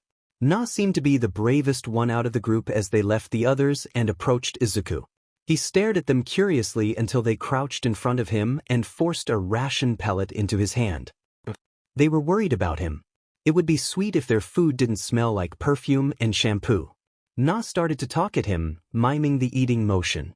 Izuku smiled awkwardly at them, shaking his head to hopefully get his point across. He tried to hand the pellet back, but they wouldn't accept it. Bakugo barked something at them and Aizawa also said something, but Na pouted and still looked pleadingly at Izuku. After a few moments even Eri spoke up. Izuku didn't know what was said, but he could at least tell that it was on his behalf. Defeated but still not fully undeterred, Na held up one finger, much like Izuku had with their fruit every night. One piece. They wanted him to eat just one piece. Izuku never had been good at avoiding peer pressure, especially when he hardly had any friends growing up to begin with, so his resolve crumbled quickly. It didn't smell like a harsh chemical cleaner like bleach or Clorox, just hand soap. He'd eaten soap before as a child, and though it was gross it didn't kill him. He hoped that it would also be the case here. Na's eyes seemed to sparkle as they smiled when Izuku held up one finger back. Izuku's own face was scrunched up into an awkward smile of his own as he did so. He was already sweating and he hadn't even eaten it yet. He was screwed, wasn't he? Maybe it wasn't as bad as he remembered? Izuku took an experimental sniff at the pellet gifted to him. Yup. Nope, this would be like licking air freshener, wouldn't it? Sucking it up, Izuku threw it into his mouth, chewing a few times before deciding that chewing was a bad idea and using the rest of his water to wash it down like bad medicine. He couldn't help but stick his tongue out in disgust afterwards. Eri placed their hand on his arm in worry, but he was quick to school his features into a smile and murmur quiet reassurances to the little bat bird. They didn't seem convinced. Na was satisfied though and went back to their little group, chattering away and finishing the rest of their ration. Nothing happened for a while after, but Izuku could feel that whatever was in that pellet wasn't settling well in his stomach.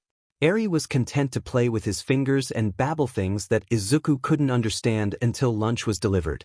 Everyone gathered their portions and Izuku resolutely ignored the tray and the group of aliens eating this time around.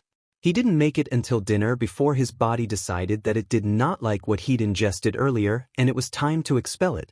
Finally moving from his spot against the wall made him surprisingly motion sick, but he was still gentle with Eri as he nudged her off his lap and quickly crawled to the bathroom area. If Izuku was thankful for one thing, it was the fact that even these alien prison cells had working plumbing, though theirs was more air-based than water-based and their bidet was uncomfortable to get used to. It was only a small area in the back right corner with a 3-foot-long half-wall for some privacy, but it wasn't tall enough to easily hide from the guards. Usually everyone looked away for the sake of privacy, but it seemed as if all eyes were on him as he started to violently retch into the square bowl. There was nothing but bile and water, and it was obvious that Izuku was able to digest some of the pellet, but there were dried plant bits that had been pressed into them that were now visible in the mess. Eri, of course, had run over in concern, tugging at his clothes in worry. He tried to reassure her, but it was hard to do so when all his body wanted to do was dry heave. There was nothing left, and yet it persisted. If anyone ever tried to peer pressure him into doing drugs, he would forever remember the time he was peer pressured by an alien to eat literal poison and force himself to grow some backbone. It only really lasted a few minutes, but he still felt nauseous afterwards. There was no way he was going to crawl all the way back to his usual spot against the wall on the other side of the room, so he pressed the button to empty the toilet and slumped heavily against the privacy wall. Eri whimpered beside him, talons digging into his gray poncho. Izuku made sure that his face and hands were clean before starting to preen Eri, trying to reassure them that he would be okay. He could already feel that this would just be a bad spell of nausea and nothing life-threatening. Sparing a glance at the others in the cell, he probably looked like he was dying with how worried they all seemed. He tried to reassure them too, smiling a bit and trying to make a light hand motion to wave off their concern. They probably wouldn't understand a thumbs up, would they? He was just going to nap. Yeah, a nap sounded good. He'd probably feel better by dinner, and then he could have another slice of the l'orange they'd deliver. It probably wasn't a good idea to eat something so acidic after throwing up, but food was food. At least they probably wouldn't try to force him to eat anything else again. Na made it her goal to get Izuku to eat. It had already been nearly 3 full solar rotations and all they ever had was a bit of her yanjine and some water. She complained to everyone in their group except for Bakugo, who refused to get involved, but they were all too chicken to help her out, even if everyone agreed that Izuku shouldn't be starving themselves. Have fun getting your hand bit off. Na only glared at Bakugo's snide comment before approaching Izuku. Okay, She had their attention, that was good. It wasn't like this was the only predator in the universe that her natural defense mechanism probably wouldn't work on or anything. No need to be nervous. Before she could stop herself, Na forced a ration into Izuku's hand. They seemed to understand what she was trying to do, but still refused to eat the pellet. Na, never one to be deterred easily, started to exaggerate eating motions, encouraging Izuku to just eat the stupid ration. They still tried to let her down easy, trying and failing to return it to her. Give it a rest, it doesn't want to eat. Don't try to force the Terran to do something it doesn't want to, nah. There are many things we don't know about them, like their eating habits. What you're doing could be disrespectful. Bakgom-na could ignore, but Azawa had a point and his words were a thinly veiled order for her to stop outwardly pestering Izuku. Well, there was nothing stopping her from begging them to eat with her expression alone. Izuku had an uncomfortable habit of maintaining direct, unbroken eye contact, but Na forced herself to keep her own gaze locked on. If she gave in first, then they would probably never eat. Eri surprised her by piping up with her own opinion. They don't want to eat them. I don't know why, because they're hungry, but they don't want to eat the rations. Okay, Na had one last trick and then she would give up for now. Mimicking Izuku's actions at dinner, she held up one finger. Maybe, just maybe, she could convince them to eat one ration. Just one. Na nearly leapt with joy when they complied, though they seemed to struggle to get it down. Maybe Terrans only ate fresh foods? They looked like predators because of their eyes, but Izuku ate her fruit and had flat teeth. Did Terrans only eat fruit then? Was it a texture thing? Na dutifully returned to her group after Izuku ate at her request and promptly decided to stop hurting her brain by imagining what Terran culture was like. Izuku seemed a bit paler during lunch and refused to look at any of the other pellets. For it to starve itself so thoroughly, they must have really tasted terrible. Na didn't push the issue again, but it wasn't until a bit later that the truth revealed itself. Eri had grown quieter as the day progressed, something that Na hadn't quite noticed until she stopped speaking completely. Eri was usually quiet, but the Terran had been able to really bring her out of her shell somehow. Even if it had failed to protect her, it had been more successful than their entire group combined when trying to stop the guards and had even gotten off with fewer injuries for its efforts. It was obvious that Izuku was now a protector in Eri's eyes, especially if she could feel their emotions during the whole ordeal. Even Na could tell that they were protective of the deathfly sprite. After Eri stopped talking completely, Na looked over to see a slightly nervous look on her face. Glancing over to Azawa, she could also see that he had been keeping tabs in the Terran's direction and did not like what he was seeing. Izuku was even more pale than before and seemed to be staring off into the distance, swallowing reflexively every now and again. With no warning, Eri was moved off of Izuku's lap and they lurched away from the wall. They wobbled dangerously at first, but were able to make it to the toilet before puking. It was loud and sounded painful. Na's stomach dropped. Poison. The Terrans couldn't eat the rations because they were toxic to them. Izuku? Izuku, are you gonna be okay? Please don't die, Izuku. Eri was both physically and emotionally attached to the Terran and could probably feel its condition worsening as time passed. That's why she'd grown so quiet. It was all Na's fault. Distressed, Eri turned to them. Please, he feels sick. Can you help him? I'm sorry. The pained look on Azawa's face was answer enough, and the Terran probably couldn't even hear them over its violent episode. Izuku seemed to calm down after a little while, thankfully, but still looked worse for wear afterwards. They still did their best to clean up and reassure Eri, as if they weren't the one that needed comforting at the moment. After taking care of Eri, Izuku looked back to the rest of the group. They then had the gall to look sheepish as they tried to wave away any concern. It was hard not to worry when they then proceeded to slump against the wall and promptly pass out. Was this it? Was it dying? Were those gestures its last? No one was saying anything, but Na knew that this was all her fault. The Terran was still asleep when dinner arrived. Azawa chose then to address the guards. The Death Worlder can't eat ration pellets. One of them scoffed at him. Those are designed to fit all species universally. Sure, our supply may be a bit expired, but the nutrients in them are still good. Look, it hasn't eaten them since it arrived. Today we were able to convince it to eat one because we were worried it was starving itself. It became violently sick and is now sleeping against the wall. I'm not even sure if it'll wake up to tell you the truth. The guards observed Izuku for a few moments and Aizawa really tried to hammer in the thought. Check the ship's septic tank if you don't believe me. If you find its vomit, you'll see that it's clear aside from one poorly digested ration. After a few moments of deliberation, the guards nodded. If it makes it through the night, we'll bring a tasting platter for breakfast. Aizawa nodded, realizing that this was going to be the best they were going to get. The guards finished delivering food to the rest of the prisoners and left. Eri refused to leave Izuku's side and Na didn't eat her yanjine. Izuku woke up with a pounding headache, but at least he wasn't nauseous anymore. He groaned as he blearily looked around. Oh, Eri was still clinging to his chest. He couldn't have been out for that long if the lights were still on. Oh, there they went. Dinner must have just ended then. At least his eyes weren't irritated anymore. Izuku stroked Eri's head to try and calm them. The poor thing was so tense. Na approached him soon after, holding out a whole peeled lorange in offering. Izuku couldn't help but laser focus on the fruit. The thought of his one dinner slice was the only thing that kept him going whenever he thought about food now. He wondered why the fruit was peeled, but then realized that they must have saved it from dinner. The guards took away their trays and trash at the end of their meal times.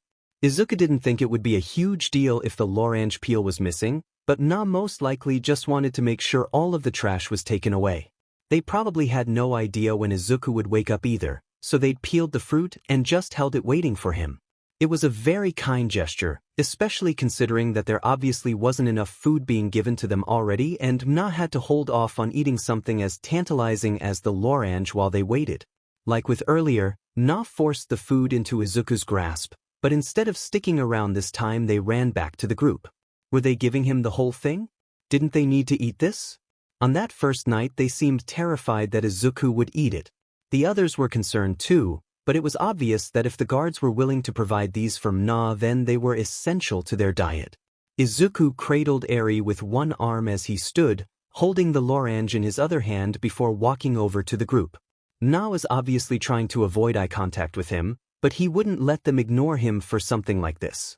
He tried to sound stern but not aggressive. He didn't want to scare them after all. Na. They instinctively looked over when their name was called. Sitting down cross-legged before the group, Izuku was able to safely let Eri go to use both of his hands to tear the lorange in half, offering one of them to Na. They shook their head at the offer, refusing to take it. Izuku frowned. Now the roles were reversed, but Na needed this more than him. Na. The sheep-like alien had looked away again, but turned to face Izuku as he called their name. Carefully, he peeled away one slice, holding up one finger briefly before holding it out. Na huffed out a light laugh and accepted the piece. Izuku smiled at them and they seemed to relax some. They were probably feeling guilty about earlier. Izuku wasn't mad. They couldn't have known that their food would make him sick. After Na accepted their slice, Izuku moved back to his usual spot in the cell, savoring the smell of the lorange before shoving nearly the whole half of the fruit he'd shared a slice with Na from into his mouth. He didn't care to look to see what the others thought of this impulsive action. He just focused on enjoying having a mouthful of juicy goodness. He ate the other half 2 pieces at a time and was sad when it was gone, but was still more sated than he had been since arriving. Na probably wouldn't be able to share that much of her fruit with him moving forward, but Izuku hoped that he would at least get more than just one slice from now on too. After digesting for just a bit, he turned to the group settling in for the night. Aizawa's raised arm invitation was easily accepted and Eri seemed to calm down after they realized that Izuku was really okay now. Their death grip hadn't lightened on his shirt in the slightest, but it was easy enough to shift them into a good sleeping position as he got comfortable. One thing was sure, Izuku was certainly getting more sleep here than if he'd started classes back at the station. To Aizawa's relief, the Terran woke up just in time for everyone to see before bed. It looked groggy, but had more color in its face than earlier. Its expression seemed to be contorted in discomfort, but as soon as it registered Eri, it was surprisingly good at concealing its expression and tending to her. Eri had kept a stress grip on the Terran's top since it fell unconscious, and Aizawa was glad that it wasn't trying to pry her off. Na had long since made her decision to share her yanjine with the Death Worlder, and Aizawa was only allowing it because she had to remove the guilt she couldn't seem to shake. And if all went well tomorrow, then the Terran wouldn't need to take her fruit anymore. It instinctively looked up when it heard her approaching footsteps, and Azawa could see the moment its gaze locked onto the fruit.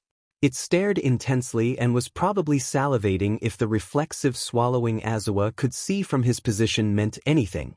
Na was quick in handing the fruit over, scuttling back over to the group afterwards, but now the Terran looked confused. It looked from the fruit and then back to Na before deliberating. It didn't seem to like the conclusion it came to.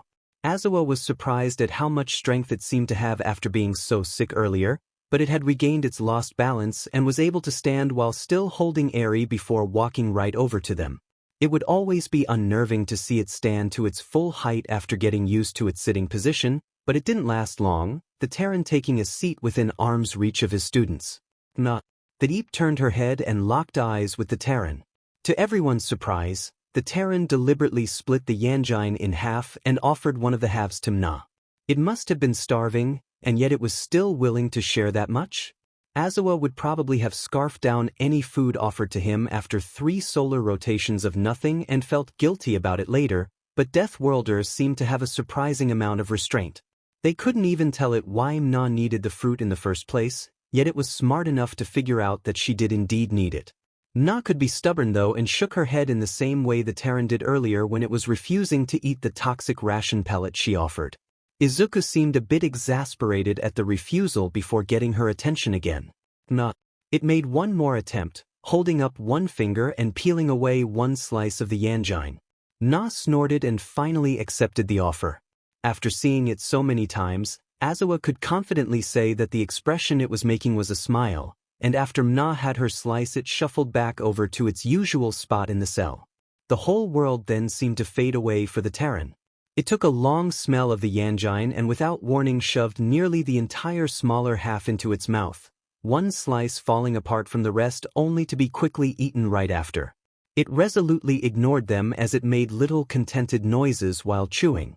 The second half was savored a bit more slowly, but one slice at a time didn't seem to be enough when it had more available to it. It was almost funny to watch since the fruit was obviously a bit bigger than the food its mouth had evolved to eat. After the fruit was gone, it just sat against the wall for a bit, stroking Eri's head. When it finally turned to look in their corner, Azawa didn't hesitate to raise his arm in invitation. The Terran wasted no time in picking Eri up and nestling her in between them, settling down for bed. One thing that Azawa couldn't deny was how warm the Terran was. If it weren't so heavy he might have invited it into the cuddle pile, but it could never comfortably lay on top of his students, and he doubted it would be very comfortable at the bottom of the pile. This would just have to do. Almost like clockwork, the sound of the squeaky food cart woke Izuku. He didn't know when the others woke up usually, but they all seemed to be awake enough to eat whenever it arrived. Maybe they were more sensitive to light and woke up when they were turned on for the day? Izuku's mom used to joke that just opening the curtains was never enough for him like in the movies. There was something interesting on the cart today and instead of one tray, 2 were pushed in. The guards stared at Izuku strangely, but didn't comment before moving along. The rations were wrong today, but the tray of assorted items far outweighed the one missing ration cup. Izuku couldn't stop staring at the little piles. No longer afraid of him, the others approached and gathered their portions, moving back to their usual corner to eat afterwards. Izuku looked from the tray to them, not quite understanding what was going on. Bakko huffed in annoyance, catching Izuku's attention before pointing at the tray and then to Izuku. Izuku! Izuku wanted to be completely sure, so he pointed at the tray and then to himself, repeating Bakko's motions. They bobbed their head once before turning away and continuing their meal. Izuku blinked down at the tray as if it would hold the answers to the universe. Did they tell the guards that he was allergic to their pellets while he was out cold yesterday? That was actually really sweet. Not one to waste an opportunity, Izuku took stock of what was available. He wouldn't be touching the raw meat or mixed seeds, but the fact that they were there amongst other options showed that they were trying to find his diet requirements. They could just rummage through his safety pod and throw a granola bar at him assuming they still had the thing, but as long as he would be getting more food soon it didn't really matter. He would save the fruit for later inspection, but there was cooked meat and something similar to bread on the tray. The cooked meat was cut into chunks, but just to be safe Izuku ripped a bigger piece in half. Medium well done, that's acceptable. It didn't smell off and most meat wasn't toxic, unlike plants which came in a wide variety, so it was probably as safe as any other cooked meat could be. The bread smelled really nice actually, and because it wasn't an Earth recipe he couldn't even tell if it was supposed to be stale or not. Ripping it in half, Izuku stuffed most of the cooked meat in between the bread halves. If he had mayo then his sandwich wouldn't be so dry, but real food was amazing to have after so long. Izuku tried to make sure to chew his food thoroughly, but it was difficult with how ravenous he was. He didn't want to throw up after finally getting to eat again. He'd had enough of that yesterday, thank you very much. It was still too soon before the main course was gone. Now for the fruit. There were a few options to choose from, but everything was sliced into a kind of fruit salad. Taking one piece of each item, they each had to pass a sniff and lick test. Luckily everything passed and Izuku began to eat his dessert. Eri's stare caught him off guard, but he couldn't resist that face. After eating a few more pieces, he offered some to them. Eri's eyes went wide when they realized that he was actually sharing with them. They seemed hesitant, but Izuku put on his most convincing smile and pushed a few pieces towards them. Their resolve crumbled quickly and they shoved slices of fruit into their mouth. Izuku couldn't help but laugh at that, slowly taking a few more slices for himself before leaving the rest for Eri.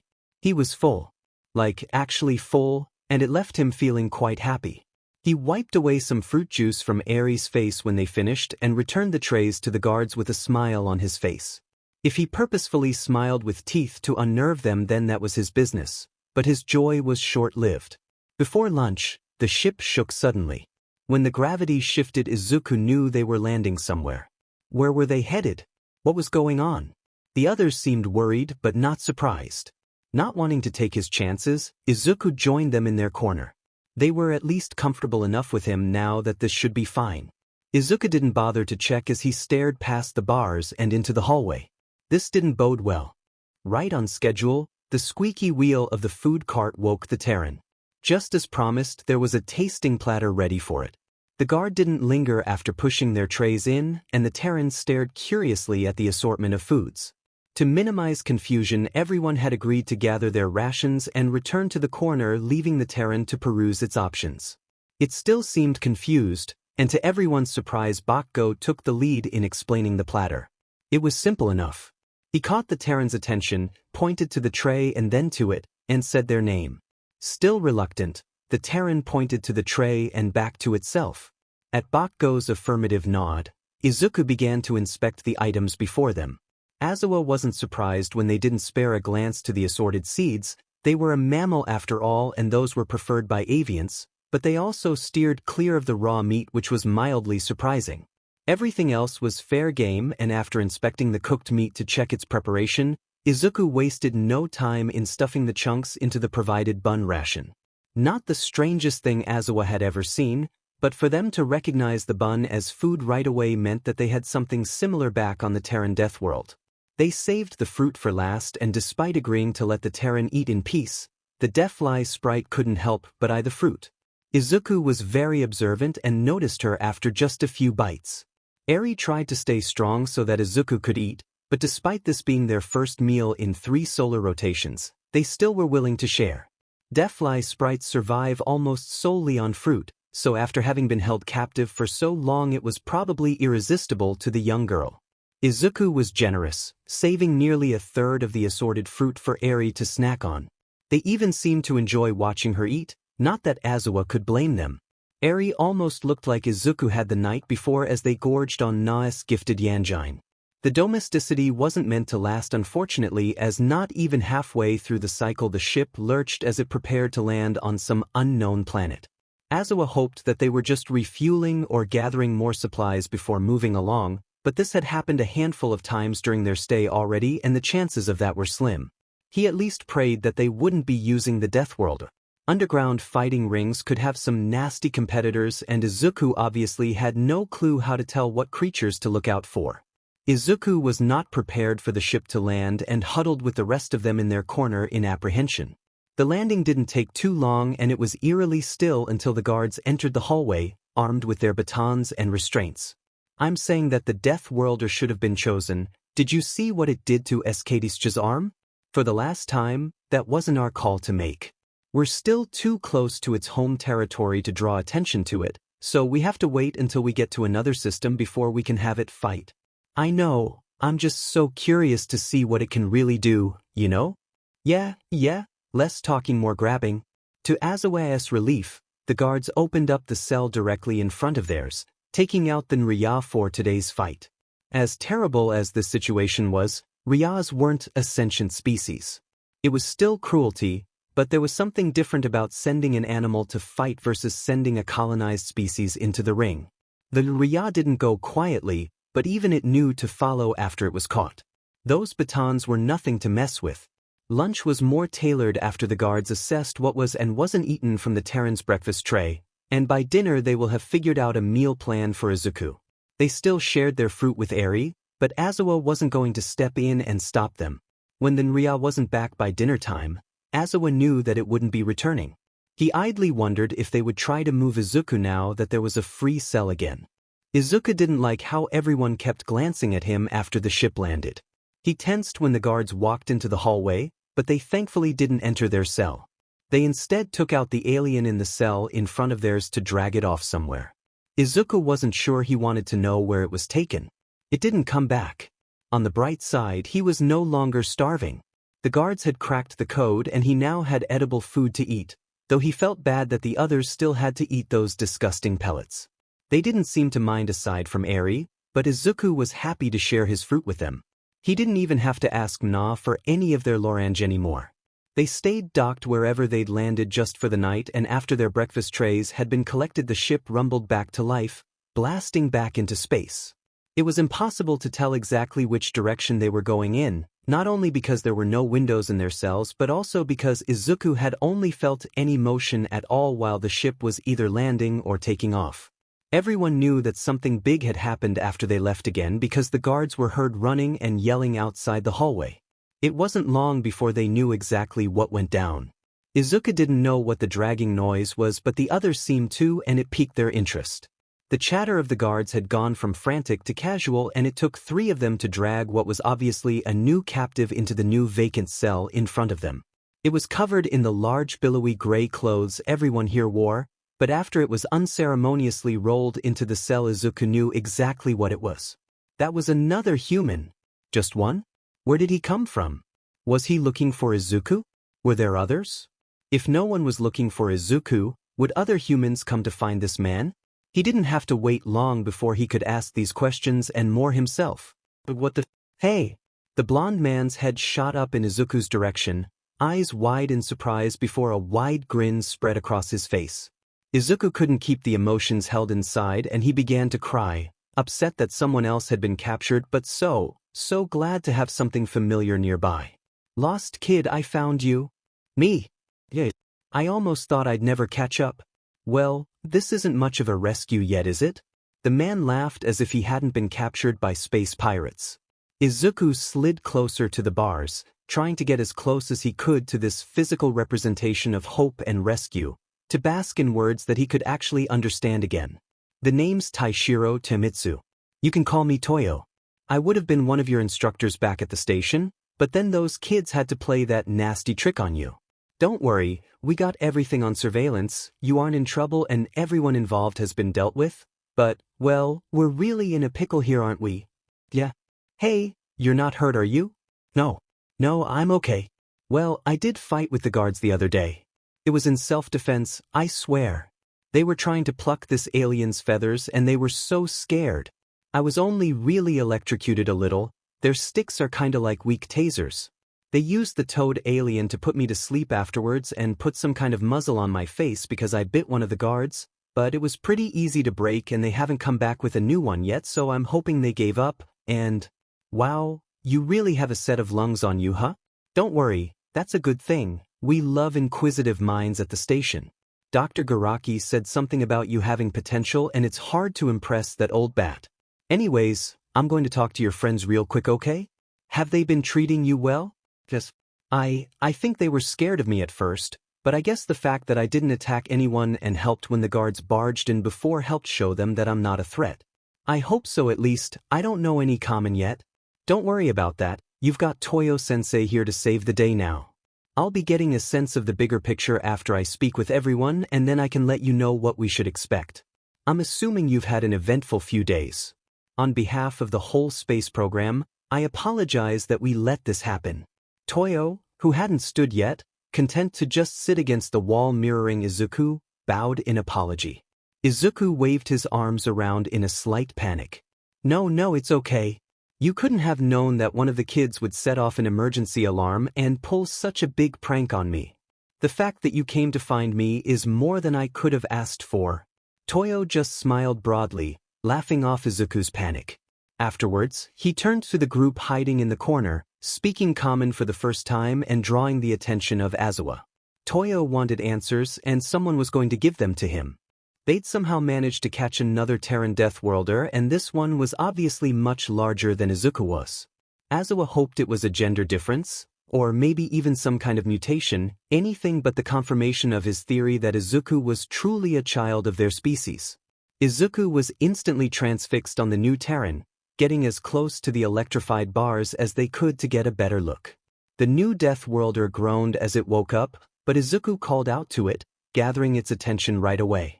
It didn't react like how Aizawa thought it would, baring its teeth at the smaller Terran. Izuku returned the gesture, but Aizawa could not for the life of him figure out just what these Death Worlders were truly feeling. The large one was baring its teeth, but sounded upbeat as it spoke, and Izuku sounded relieved but was very obviously crying.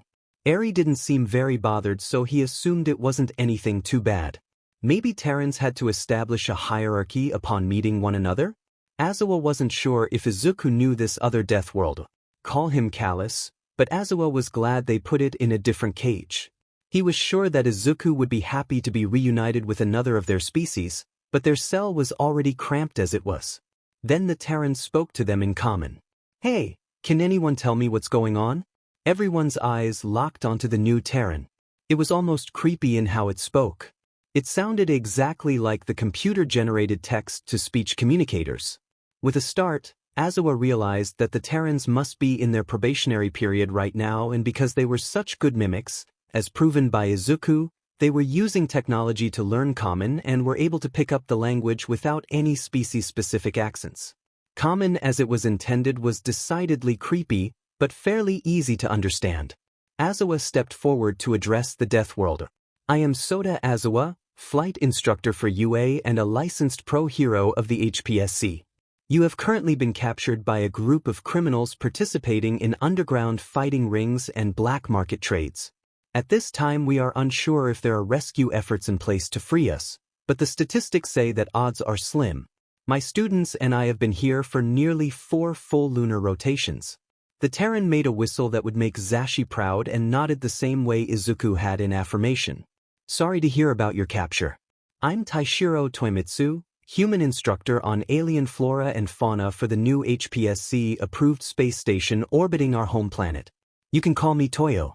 At this time, I can confirm that there is no one from our company that is coming after us. We're considered a lost cause. Aizawa's fur bristled at that. A lost cause? From what little interaction Aizawa had with Izuku, it was apparent that humans were very prone to pack bonding, to the point of near-lethal self-sacrifice in either high-stress combat situations or more subdued actions like Izuku's refusal to hoard food. They absolutely did not have to allow Mna to receive her nightly yanjine. Izuku was fully capable of fending her off for it, yet they still asked to take small portions for their own survival. Toyo bared their teeth at Aizawa's reaction and he shrunk back in submission. Toyo was quick to explain their actions. Sorry about that, I always forget. If humans bare their teeth and the corners of their mouth point up, that's a sign of joy. Sorry if the kid scared you at all, he hasn't had the chance to learn anything about the given HPSC curriculum yet. On his first day at the station, another human set him up and long story short, the poor kid was ejected into space with no idea on how to fly the escape pod he was tricked into. The human, Toyo, was no longer smiling. What a terrible thing to do. And now Aizawa could only lament that yet again his gut hadn't been wrong. Izuku was a child, not unlike his own students. They were still in their first year at UA. But Izuku had barely even started his first day. At least he now knew that Izuku was a male. How young was he? Aizawa was afraid to ask. Instead, he praised Izuku's actions thus far. Izuku has been a pleasure to be around. He has smiled around us, but he has never bared his teeth in our direction. The only time I remember him baring his teeth was at the guards when they attacked us, and the corners of his mouth were pointing down in an obvious scowl at the time. He has gone out of his way to make us feel safe around him and done everything in his power to keep us out of harm's way. You should be very proud. It wasn't every day that Azawa doled out such high praise, and his students' minds must be imploding at the fact that he could deliver any kind of positive feedback without his emotionless droll. But Azawa meant every word, and if they got out of this alive, he would do everything in his power to ensure that Izuku would be well educated and taken care of until he could go into whatever career he decided to. Oh stars, he was attached, wasn't he? Oh well, at least he couldn't take Izuku home like all the other strays that Zashi always complained about. If they got out of this alive, he would sell his soul to Nizu to get Izuku into UA, no questions asked, and from the look that Toyo was giving him, they could see it too and approved wholeheartedly. The kid really is something, isn't he? I never even got to meet him before storming out to my ship to track him down, but I'm glad I did. He seems like the kind of student I hope to have in all my classes. Azawa listened as Toyo spoke, and they seemed like a competent teacher, but Azawa was still confused. If you don't mind my asking, why have you both been written off as lost causes? You are obviously a well-educated instructor, valued for the knowledge you can pass on to the next generation of explorers, and Izuku is a student under your care. Is it not the duty of a school to take care of their students whilst they're under the school's supervision? Toyo's face soured. At first we thought that Izuku had set off an alarm to steal an escape pod for a joyride, but after reviewing the security feed we discovered that he was tricked and framed by another student. All students involved have been expelled from the program and sent back to Earth for legal review, but there was still the issue of him being missing. Our emergency pods aren't very fast, so the ships we used to patrol would have easily caught up to him, but he was captured by this merry band of idiots before we could get to him, and the homing beacon on his escape pod grew too fast for our ships to catch up to. The pods have camera feed for safety reasons, so it was easy enough for us to see what went down after we logged into its frequency. This kid really is something else. The student that tricked him also fooled him into turning off the autopilot. At first he didn't realize, but instead of touching any of the controls, he was able to find the flight manual for the pod and start reading it. Any other student would have tried to figure it out themselves and probably would have ended up making the thing spin out uncontrollably, but even after he realized he wasn't going to a safe house, he didn't grab the controls in a panic. I've never seen anyone read an instructions manual so fast. It would have been funny if not for the situation. Anyways, the kid was able to slow down the pod all by himself. Keep in mind our technology is archaic by your standards, so we have pressure nozzles that shoot out gas in the direction we want to accelerate or decelerate in. It's like steering a boat with paddles over soap-covered ice, but he managed it. He was even able to turn the pod around to try and head back to the station, or at least nearby enough that an adult could have picked him up, but that's when our lovely gathering here caught him. They waited until he was turned around before turning off their ship's cloaking device and deciding to strike. He might have assumed it was one of us at first, until the doors were opened and that Fogget shot a dart at him. Once he was captured, they hightailed it out of our territory. Again, our technology is leagues behind yours, so even an older ship like this one can outpace the best of ours. At that point, all we could do was report the situation to the HPSC officials in our area with a description. Do you want to know what they said? They said that Izuku was a very rare specimen, and if they put a spotlight on him that he would only gain unnecessary attention to potential buyers, and that because Terran Deathworlders, as they so kindly named us, are unknown to most of the galaxy, that it was safer for us as a race to let the kid meet his fate. Our own officials actually agreed with that assessment. As if the quiet death of one child would help keep humanity safe. I get it, politics. Humans are strong, great for fighting rings, and if Izuku was used in any and gained traction with the universe on the lookout for his whereabouts, it would make others want to capture their own humans and so on and so forth. But Izuku is a kid with more potential than I've seen in a while. I decided that I was going to keep following his pod's homing beacon. They said that I could only go if I returned after his escape pod lost its signal due to distance or we reached the edge of the system, and that if I didn't return that they wouldn't be coming after me either. I took that chance and was able to catch up after these schmooks stopped at that last planet, which wasn't too far away from the outside of our system's borders by the way, and now I'm here. I don't want to scare the kid. I haven't told him that he's been abandoned yet. I told him that I'm here now because I was someone who wanted to rescue him and I stand by that, but I don't want him to get depressed because government programs refuse to keep the people they're supposed to protect safe. Azawa agreed wholeheartedly. One of the reasons he'd started working for UA was because the HPSC cut corners when it suited them and Nizu absolutely refused to leave anyone under his protection behind. Losing Azawa and his current students has been the biggest blow to UA in recent history, and he knew that they wouldn't stop searching as long as their whereabouts were unknown. No one was supposed to know where the Terran Death World was, so Azawa had no gauge on how close or far they were to UA, but after nearly 4 lunar rotations he was doubtful they were still in the area. As long as they skirted the much larger HPSC territory, they were bound to get found though. They couldn't use Azawa or any of his students in fighting rings because the bounty for their return was probably higher than what their captors would make in any bets made for or against them. With such a large group missing, it was a stain on the UA record, but it also meant that their faces were most likely plastered all over the known universe. All they could do was hold out hope for rescue, and if their capture helped save these Terrans abandoned by society, then that in and of itself was at least one silver lining. Toyo wasn't going to lie, he was pretty shaken up about the whole being captured thing, but he found the kid. He'd reached his goal, and even if this wasn't the rescue he imagined, he would be damned if he didn't try to keep the kid's spirits up. He was a teacher at heart and would do everything in his power to keep Izuku safe, even if he had to act a bit scary first. He had his opportunity when lunch was delivered. He heard the cart at the same time that Izuku did, both their heads swiveling out into the hallway in sync.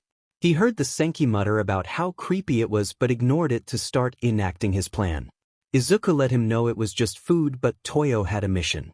He stood to his full height, 6 feet 8 inches and tall by even human standards.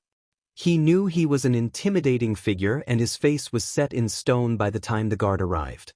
They flinched when they spotted him. Okay, I want you to listen to me and listen good. That death worlder you have in there is a child, and we take the safety of our children very seriously. If even one hair on his head is harmed, you can bet that I will find a way to break out of this cage and dismember each and every individual in this crew. Do I make myself clear? Weiss, very good. Now pass along the message to your superiors.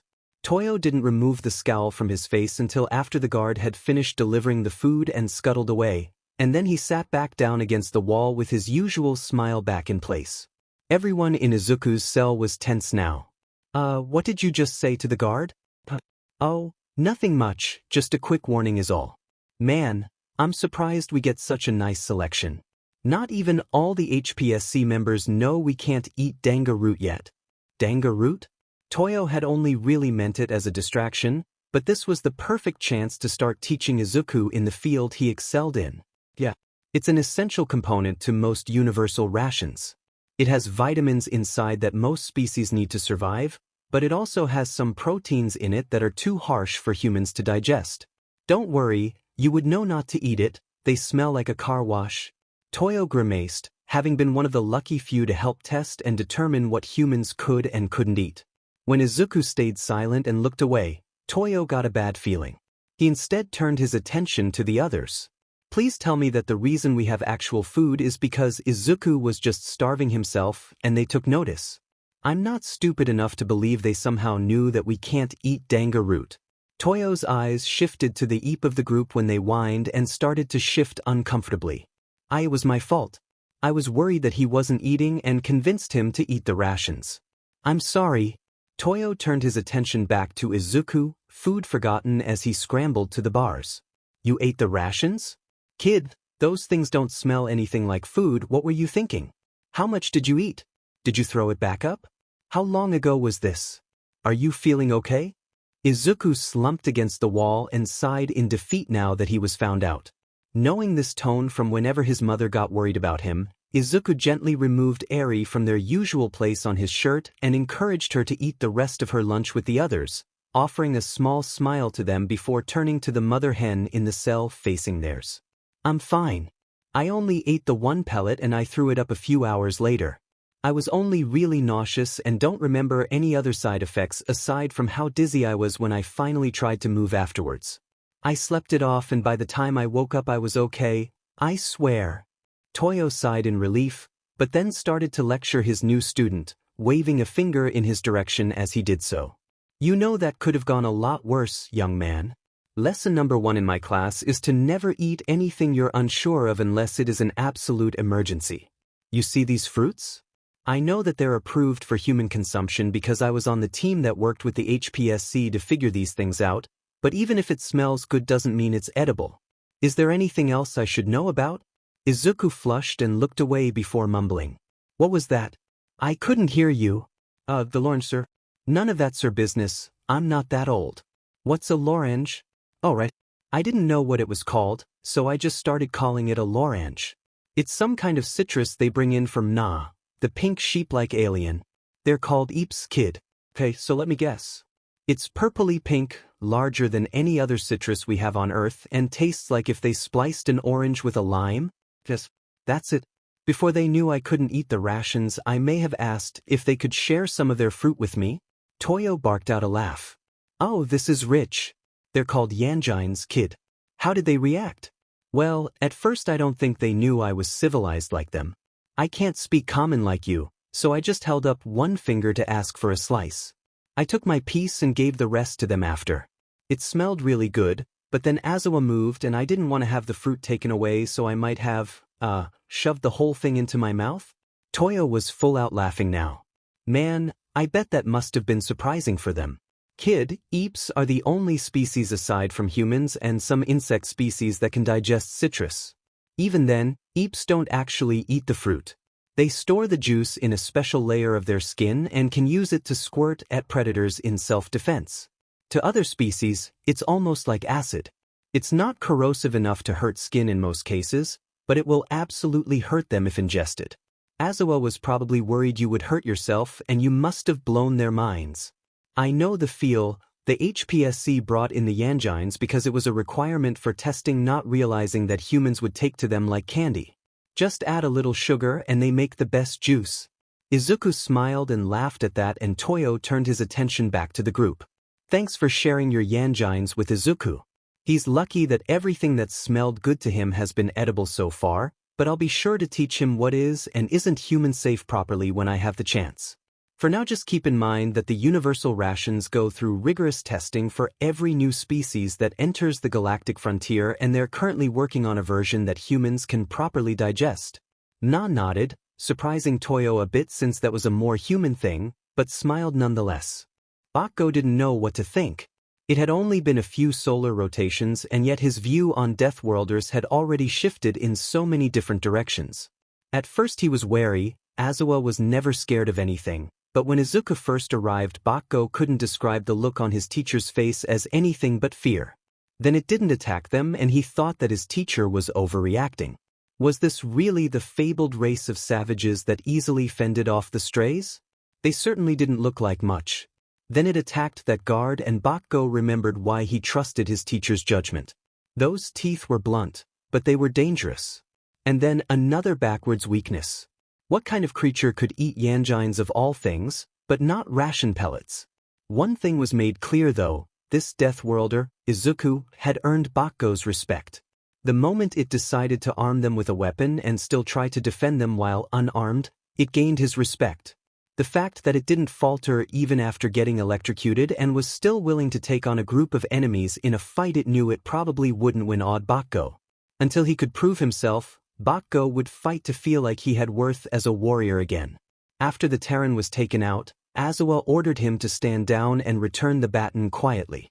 Even though every nerve in his body screamed at him to fight, to fall beside his new sibling in arms, Azawa was his superior and he knew that fighting back would be futile anyways. Azawa telling him that he was proud of Bakko for following orders only soothed the sting of defeat a little. Izuku had fought hard to steal that weapon, and he spat on that effort by willingly returning it to the enemy. He was a stain on the warrior title for rolling over in defeat without putting up any kind of fight, and he wanted nothing more than to let loose and rip something to shreds. It also bothered him that Izuku tended to act meek and lacked the strong will befitting their abilities. It was probably for their benefit. Bakko could admit that he was wary of Izuku, and the Terran making itself small and quiet helped calm his nerves, but it also didn't seem to have any backbone. Bakugo had tried to give it an out by yelling at Na to back off when she was bothering it, but it still decided to eat something it knew it shouldn't have. Bakugo would have yelled at Na for a stunt like that, whether or not they could speak the same language. Then the new Terran, Toyo, arrived. Izuku was just a kid. He wasn't even sure how young Izuku was in Terran measurements, but the adult in the cell right in front of them was very large. If Bakugo wasn't sure if he could win in a fight against Izuku, then he was sure he'd lose against Toyo, especially when they stood to their full height and threatened the guard delivering their food. Toyo had also earned Bakugo's respect for that act, as well as his fear, but he'd ever admit to being scared of anything to anyone. Bakugo couldn't fault Izuku for acting submissive towards the obvious leader in the cell just across from them, but he also couldn't fully understand the attachment they had to Eri now. Before he assumed it was just parental instincts. Eri was a kid and Terran seemed like the kind to protect their young, but Izuku was also a kid. They shouldn't have those parental instincts yet, so how had they gotten so attached to someone they couldn't even understand? It was almost sickening with how sweet they were with her too.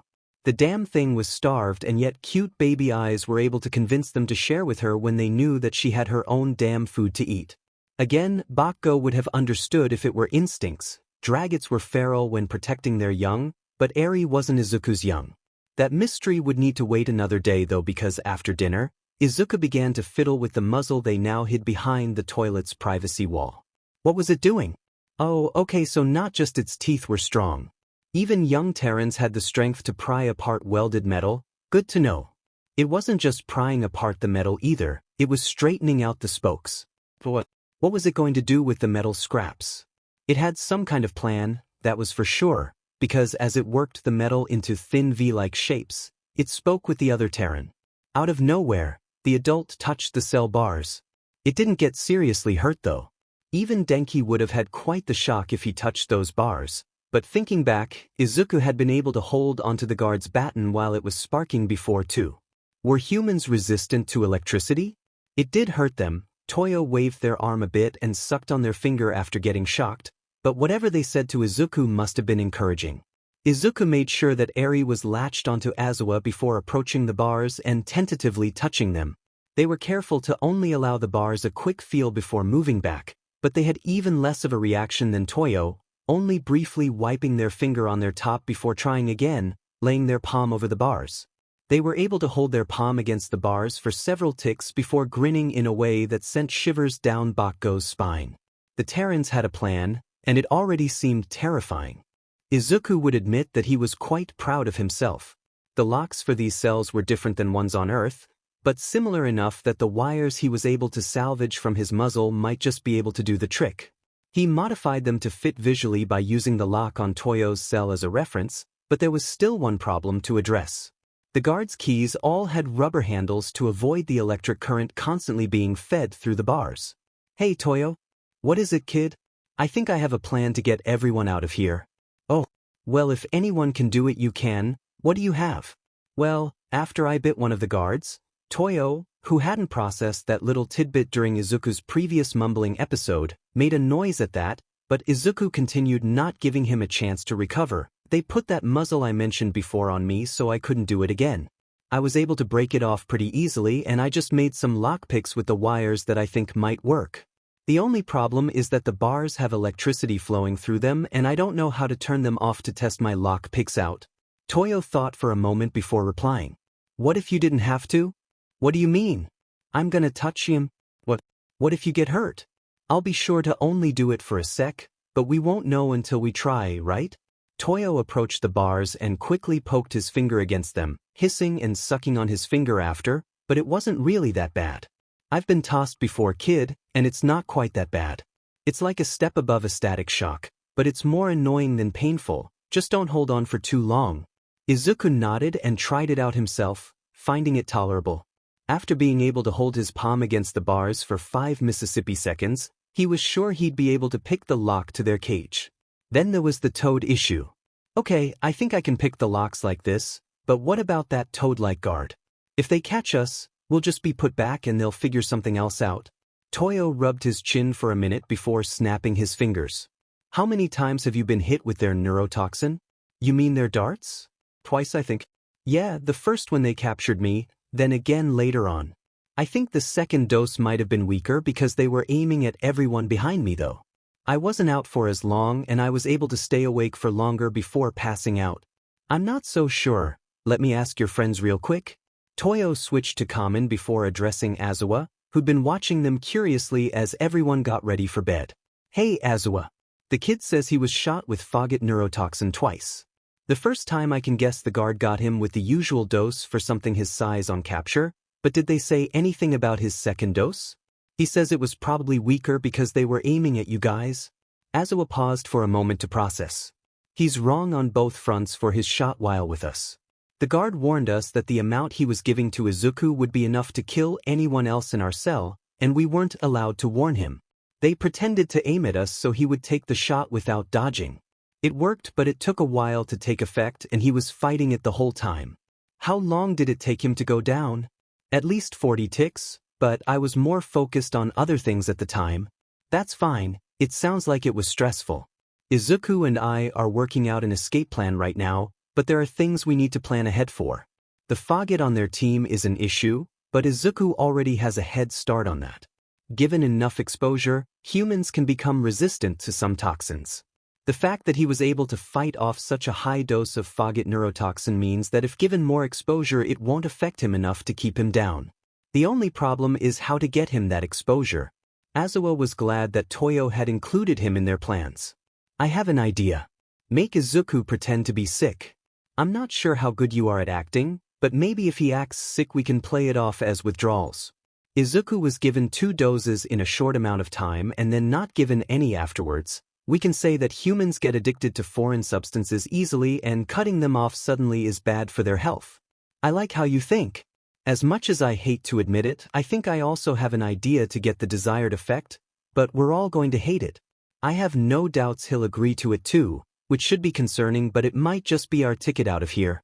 Toyo then turned to speak with Izuku, who had been waiting patiently while he and Azawa were talking. Hey kid, I know I gave you an earful for it earlier, but would you be willing to eat another ration pellet tomorrow morning? I guess I could, but why? The dart they used to knock you out before wasn't meant for the others, it was meant for you. If it had hit any of them they would be dead right now, and I'm not saying that to scare you, it's just the fact that humans, well, you know the famous quote, humans are space orcs? Yeah, that's the one. Anyways, that dose they gave you was way higher than the first one you got. The fact that you shook it off so easily the first time must have spooked them, but thanks to that you've grown a bit of a resistance to it. If you eat a ration at breakfast you'll be sick enough by lunch that we might be able to convince them that you're suffering from withdrawals. We might just be able to get your tolerance up enough for an escape attempt if we do, but it's up to you on whether we take it that far. Think you can act sick enough without the pellet? Izuku steeled his resolve. I'll do it. Toyo smiled a toothy grin. The guards didn't know what they had coming. Humans are insane. That was the only conclusion that Azawa could draw when Toyo went over their plan last night. It was good to know that danga root wasn't lethal to humans unless ingested in large quantities, whatever that meant in human terms, but the fact that Izuku was willing to go through the obvious discomfort he had before was a testament to their iron will. Na refused to be the one to put him through that again, but Bakugo surprised everyone by offering one of his own pellets. He scoffed, saying that it was just repayment for all the rations he got while Izuku couldn't eat his own, but Azawa had a sneaking suspicion it was a bit more than that. Regardless, Izuku ate the pellet after the guard left, not touching his own food aside from some water to wash the ration down. Eri was content to munch on his fruit and the rest of them split the remainder of his food so it wasn't as suspicious, but the little deathfly sprite was concerned again as Izuku's complexion paled. They had warned her that he would be sick again, but for something that could sense just how terrible he was feeling it was hard for her not to worry. Izuku was able to hold himself together long enough for Toyo to give the signal when the guard arrived. Izuku wasted no time before rushing to the toilet, throwing up what little was left of the pellet and anything else that was still in his stomach at the time. The guard came rushing down the hallway, cart abandoned, to stare at Izuku in horror. The Death Worlders were a valuable commodity after all. What happened to the Death Worlder? Na was the best actor out of the group. Well, Azawa could act fairly well, his job sometimes required it after all, but he'd already established his true nature during his capture and frantic worry would look fake on him. We don't know, he was fine this morning, She played her part well, everyone else showing appropriate amounts of concern. It wasn't even all fake, which was the real kicker. The only thing keeping them on track was that fact that he wouldn't actually die from this. Toyo took his K to lead the conversation. Please tell me you guys only used Fogget neurotoxin on him once. The guard seemed confused, not knowing who to focus on, shifting his gaze from Toyo to Mna and back to Izuku, who was still retching into the toilet. I think they used it twice. Why? Is it an allergic reaction? It's been too long for that. Toyo groaned convincingly, rubbing his forehead in what seemed to be obvious concern. Humans could be surprisingly good actors, which added yet another mark to how terrifying their species was in Azawa's book. He's addicted, you morons. Humans don't process chemicals in the same way you do. Our bodies adapt and decide whether or not they like the new stimuli. You gave him 2 free naps in a stressful place and now his body's hooked like he started using trigger. Azawa flinched at that. The stuff was highly addictive to most species, and using the intergalactic drug as a comparison drew a grim picture. From the look on the guard's face, it was the right picture to draw. What should we do? Is there anything that can help it? Toyo pretended to look thoughtful for a minute before somehow making a loud click with their fingers and making their pre-planned suggestion. He can't stop cold turkey. The longer he goes without it, the worse off he'll be. But if you guys can give him his fix in smaller and smaller doses over the next several days, he should be able to beat it. He's still young after all. He should be able to bounce back from this quickly enough. He won't be able to eat like this, so today I think you should give him 2 doses, 1 small one now so he can sleep this off, then 1 tonight after dinner so he can actually sleep during the lunar cycle. Starting tomorrow, it should be okay to just give him 1 dose to help with sleep until he doesn't need it anymore, but it's probably already this bad because he didn't get any during the last solar rotation. The guard ate up the instructions, agreeing quickly with Toyo's suggestions and rushing off to inform his superiors. They must really want the humans in good shape for sale if they were willing to go this far for them. Toyo yelled something over to Izuku in their language, and Izuku only had enough energy to hold up 1 arm, placing its opposable finger in the air in response. It must have been a human thing because Toyo laughed afterwards. They were lucky that there wasn't much known about humans and their biology yet. The guard tasked with delivering food returned with their Fogget companion, who grumbled but shot a dart out at Izuku after he finished his last bout of violent vomiting. Izuku went down for a mid-cycle nap and the rest of their meal time went relatively smoothly. Azawa wasn't sure how long it actually took Izuku to fall asleep because they had planned on having him act as if the neurotoxin was working properly. If asked, they would just explain that adrenaline had prolonged the experience last time, but they needed to put the guards at ease regarding its potency. Azawa did, however, know that Izuku was only out for as long as it took the guards to come and collect their food trays. Either the dose they used was fairly small or Toyo's explanation for how fast humans could become immune to substances was, as usually seemed to be the case, understated. Fortunately, Izuku's nap seemed to help with the backlash of eating the ration pellet, similar to the last time he went to sleep after the worst of his nausea had passed. Unfortunately, he would have to wait until dinner before getting anything to wash out the taste that was obviously bothering him at the moment. Oh well, he was a Deathworlder, he would be fine. Everything was going according to plan, which had Izuku excited. A few more days passed and Izuku could now say that he had been captured for at least a week, but with the way things were progressing, they should be able to fight back and hijack the ship soon. He was getting well acquainted with the Toad Guard, a Fogget he had been told, and he could now confidently say that he would be able to fight off the toxin if needed. He barely felt the effects now, and he was hoping that Toyo was right that he was growing immune and it wasn't just the smaller doses they were giving him every day. He still pretended to sleep when shot, but he was able to fight it off easily. He found that if he stayed awake for at least 2 minutes, then the forced drowsiness would fade into near nothing. All their plans hinged on Izuku being able to take out the Fogget, no pressure. Toyo had begun to teach Izuku the basics of common while they waited for his tolerance to grow, and he now knew all of the names and genders of his cellmates. As he thought, Azawa was an adult and Eri was a child, crisis averted on that front, but he was surprised that all the others were young like him.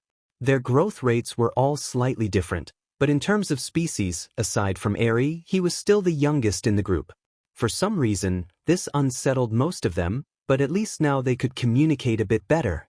Mna, when given the chance, spoke a mile a minute, changing subjects too quickly for Izuku to fully follow while he was still new to the language, but she seemed to be content to just have someone listen to her for once. Bakko was standoffish but not nervous to speak back when spoken to. The others, classmates he'd been told, were still wary of him. The day finally arrived. Their best chance of escape would be to take out the Faggot guard, and they knew that he would be coming to the cells like clockwork to help Izuku with his addiction after dinner. All Izuku had to do was feign sleep until the guards left, pick the lock before they could get too far, and take out the Faggot so Toyo and the rest could take out the guards and assume control over the ship. No biggie. Izuku waited until the guards' footsteps were almost out of the hallway before standing up and heading to the gate. As soon as he knew they left the hallway, he took his makeshift lockpick and jammed it into the lock on their cell door. With just a few wiggles, the door opened and he was sprinting down the hallway. Fast, he had to be fast. He ignored the right guard as both aliens turned in his direction and immediately sucker punched the Faggot. He was lucky they were so short, but he didn't have the time to dwell on the now felled guard since the Reich was reaching for their communication device. Izuku was able to grab it from their fumbling grasp and crush it under his foot before the guard could activate it. As he did so, he felt a familiar sting on his back. He turned to see the Faggot with a smirk on their face, at least until a long black line smacked its head hard enough for it to bounce against the wall behind it. It was definitely out now, but they weren't done, because before Izuku could blink, the Reich had also been taken out. Glancing down the hallway, Izuku was relieved to see that the black lines were Azawa's tails. He didn't know they could stretch that far, but he would dwell on that fact later. They made sure that there was nothing that the guards would be able to use in their pockets before locking them up in their old cell, and Izuku got straight to work on unlocking the cell holding Toyo.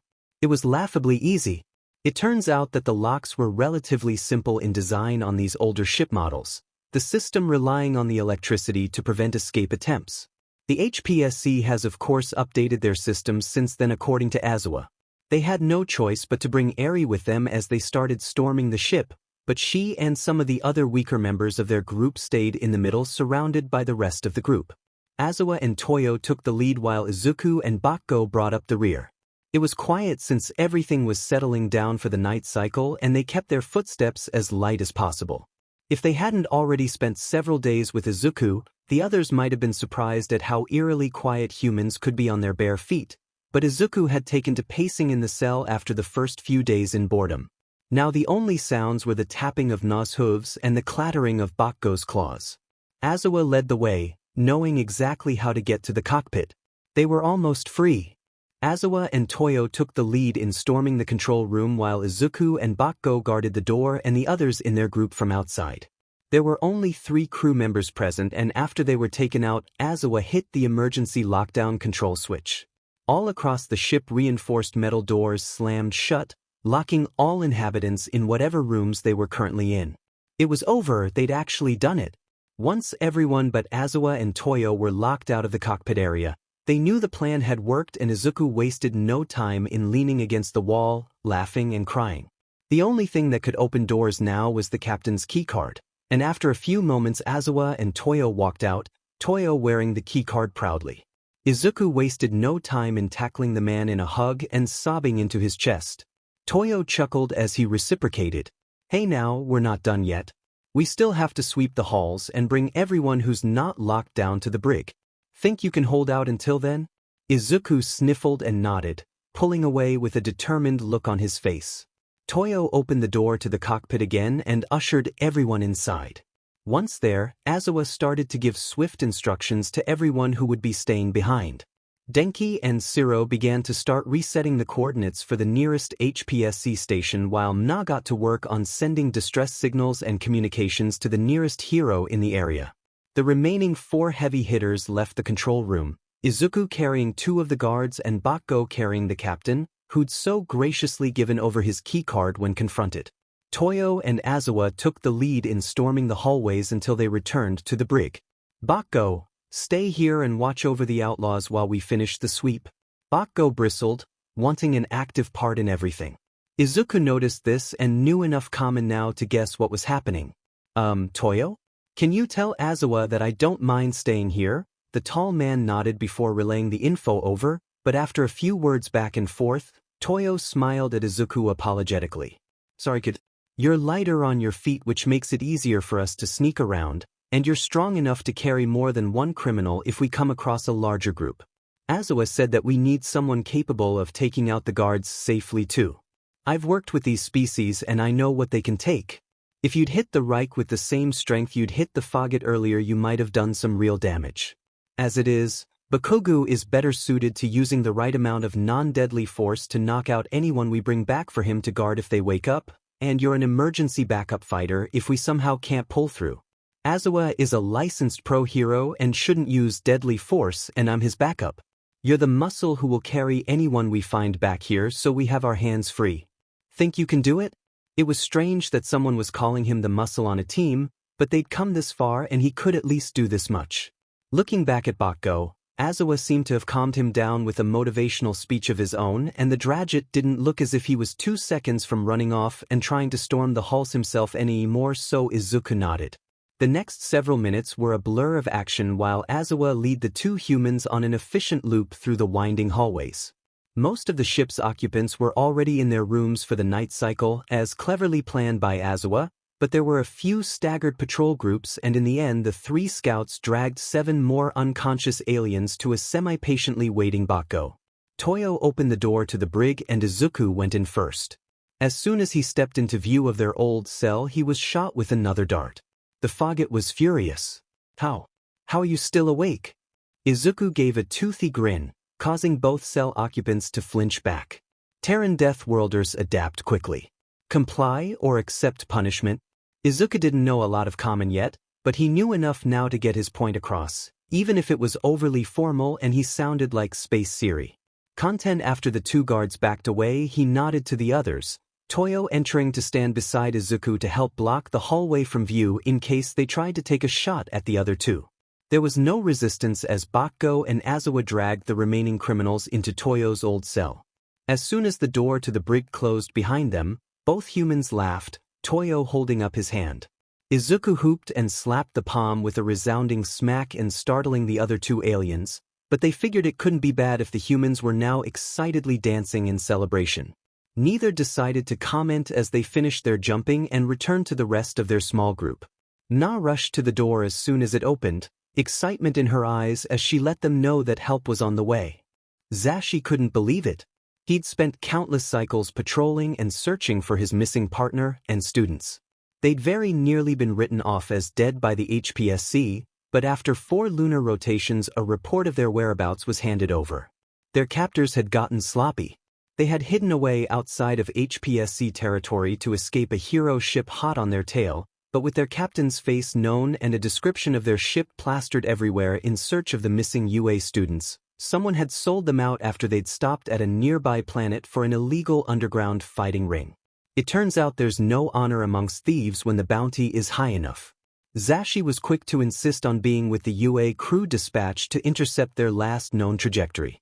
Despite his lack of sleep, Nizu agreed so long as he rested before they made contact, something Zashi easily agreed to. Nemri and pro-hero Ingenium, or Tensei as the other 2 knew him, were also scouted for the mission. Ingenium's ship was one of the fastest in their sector after all. Nemri was helpful enough to use her neurotoxin to help Zashi get some rest for their journey, but he wasn't expecting to get woken up so suddenly by the other 2. Zashi? Zashi, we found them. Nem's on comms with one of your students right now. Zashi squawked himself awake. What? Are they okay? Zashi heavily stumbled with how quickly he rolled off the bed, and Tensei chuckled at his friend's antics. They seem fine. Apparently they were able to escape and take control of the ship. Azawa turned on the ship's emergency lockdown and left most of the students in charge of the control room to reset the ship's coordinates and send out distress signals. He and some others are currently sweeping the area to take out anyone who wasn't locked in their rooms. Both men were heading towards Tensei's ship's control room where Nemri was happily chatting with one of the students. Now if Zashi was hearing correctly, and his hearing was fairly good. He smiled in relief at the bubbly tone the young teen had as she droned on, speaking to Nemri, who was doing a great job at distracting the Neep from her current situation. That tone meant that no one was seriously hurt or dead, thank goodness, And with actual backup and no one to protect, Zashi knew that Azawa could handle a simple sweep, regardless of whether or not he was armed. His soda had always been so smart. Zashi's team had been planning on striking in the middle of the lunar cycle when most of the crew would be asleep, but they'd beaten them to it, timing their escape in a way that meant they could lock everyone away when they would most likely be settling down in their rooms. He loved his partner and couldn't wait to reunite with him. Azawa returned to the control room before they got close enough to dock and board their ship, and Zashi almost trilled with how happy he was to hear his partner's voice. As soon as the ships were pressurized and Azawa used the captain's keycard to let them in, Zashi was at the doors, only just barely restraining himself from hugging his mate. Azawa didn't even try to keep the smirk off his face, but there was also a deep fondness in his expression. Zashi was so deep in his fixation that he almost missed the additional members of their group after arriving at the control room, despite one of them being quite tall. After cataloging their features, he almost screeched. It was only Azawa's pointed look that kept him from crying out in alarm. He probably should have been listening a bit better when they were being debriefed earlier. Azawa introduced the two unknowns as Terran Deathworlders, and everyone on the rescue team blue-screened at the information. That probably hadn't been mentioned before because Tensei and Nemri also seemed surprised, but they also probably wouldn't have boarded right away if they'd known who exactly was in their group. It wasn't that they didn't trust Azawa's judgment, it was just that Deathworlders weren't meant to be taken lightly. The taller of the two newcomers broke the ice, trying to seem as non-threatening as possible. "Hello, my name is Taishiro Tomitsu, please call me Toyo. I'm the human instructor on alien flora and fauna for the new HPSC-approved space station orbiting our home planet. This is Izuku, one of our students. We were captured after Azawa and your class, but we shared living quarters during our time here. Please treat us well." The Terran, or human rather, bowed at the waist, the smaller human quickly following suit. The fact that they were definitely sentient had the three responding pro-heroes sagging in relief. "Hello. I am Pro-Hero Ingenium at your service. HPSC ships are currently en route to make contact with this ship and process everyone aboard. My services were requested specifically by Nizu of the United Association, so please excuse me while I contact him and debrief him on the situation." The human, Toyo, bobbed their head, and Tensei took that as his chance to head back to his ship and fire up his communication system. "Hello, I'm Pro-Hero Midnight at your service.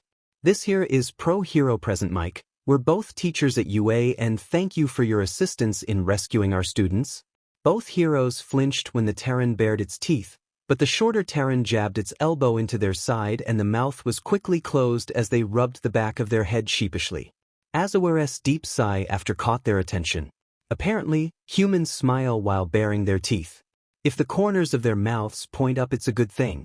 Trust me, if you see them scowling, you'll know. Well, that was comforting.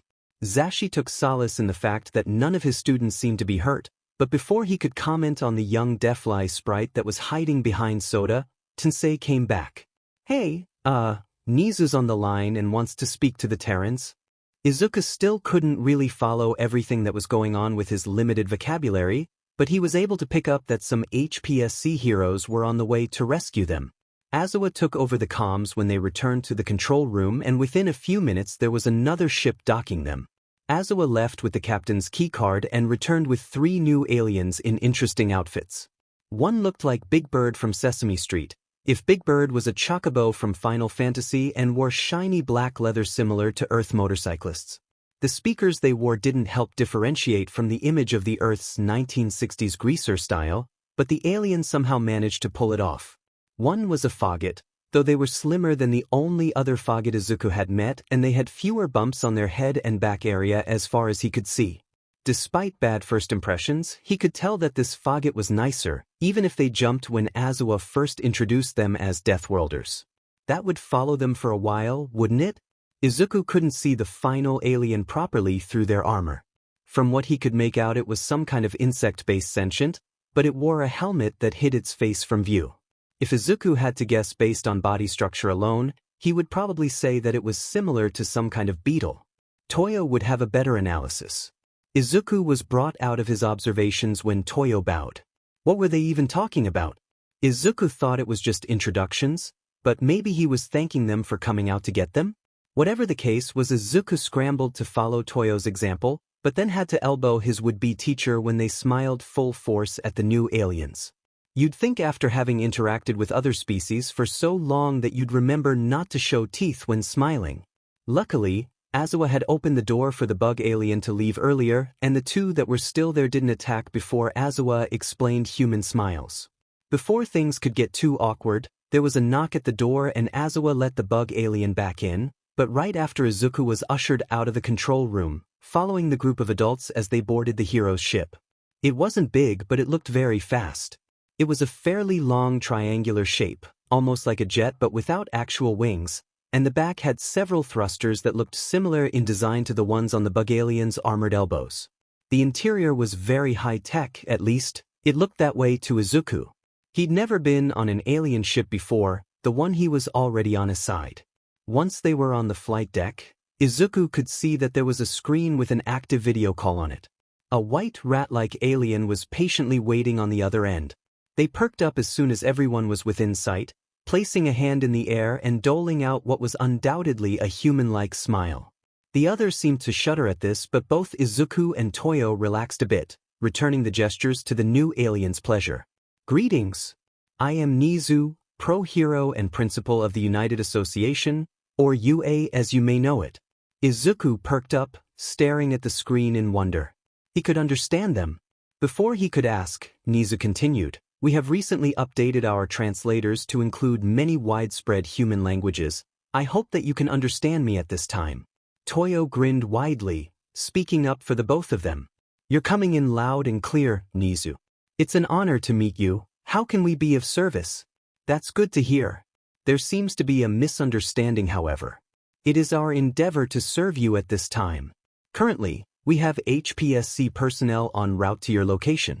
Normally, the protocol would be to apprehend the criminals and return all captives to their homes. However, as you are still in your probationary period and I hear that there were some complications with both of your approved access into the territories outside your jurisdiction, I'm not sure that I can guarantee a clean slate with the HPSC's involvement.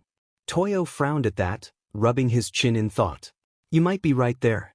Izuku has a pass. He hadn't left the system before getting abducted, but I directly challenged orders and knowingly left our territory against direct orders, even if I wasn't too far away when I got picked up myself.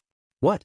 Izuku was looking at Toyo in disbelief, eyes wide as he squawked out the word.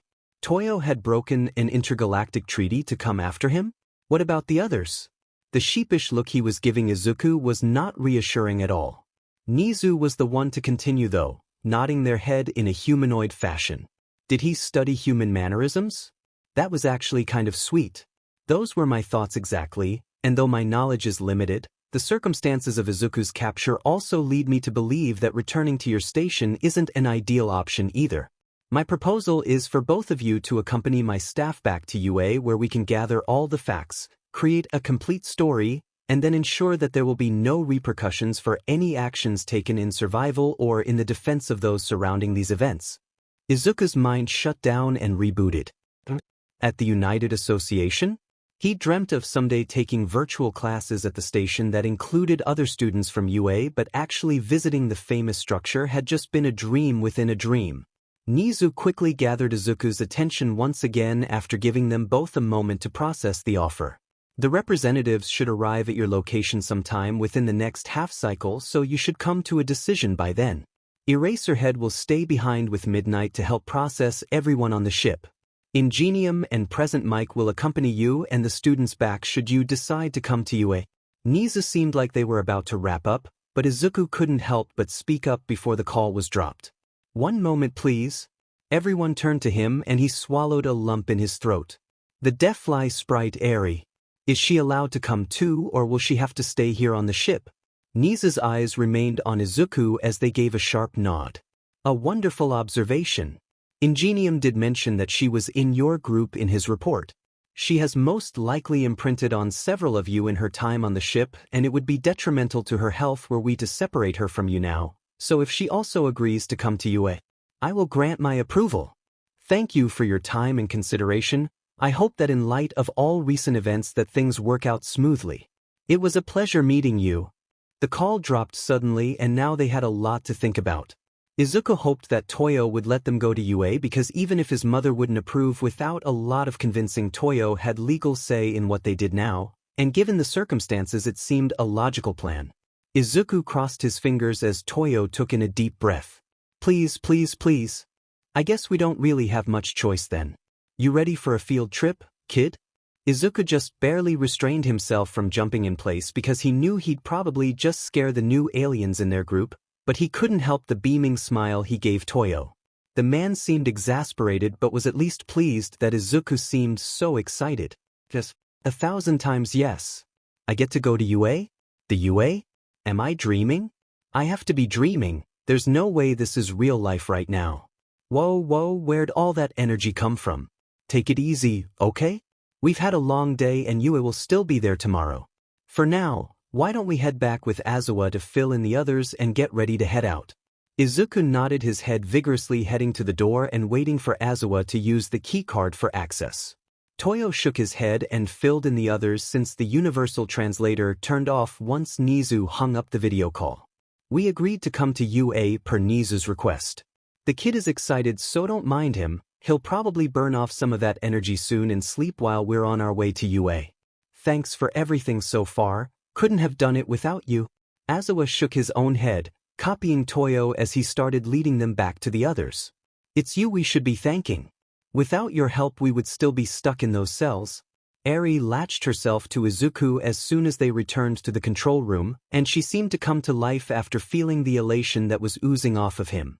He played it up, speaking to her in a mix of what little common he knew and his own muttered ramblings, speculating how things would turn out.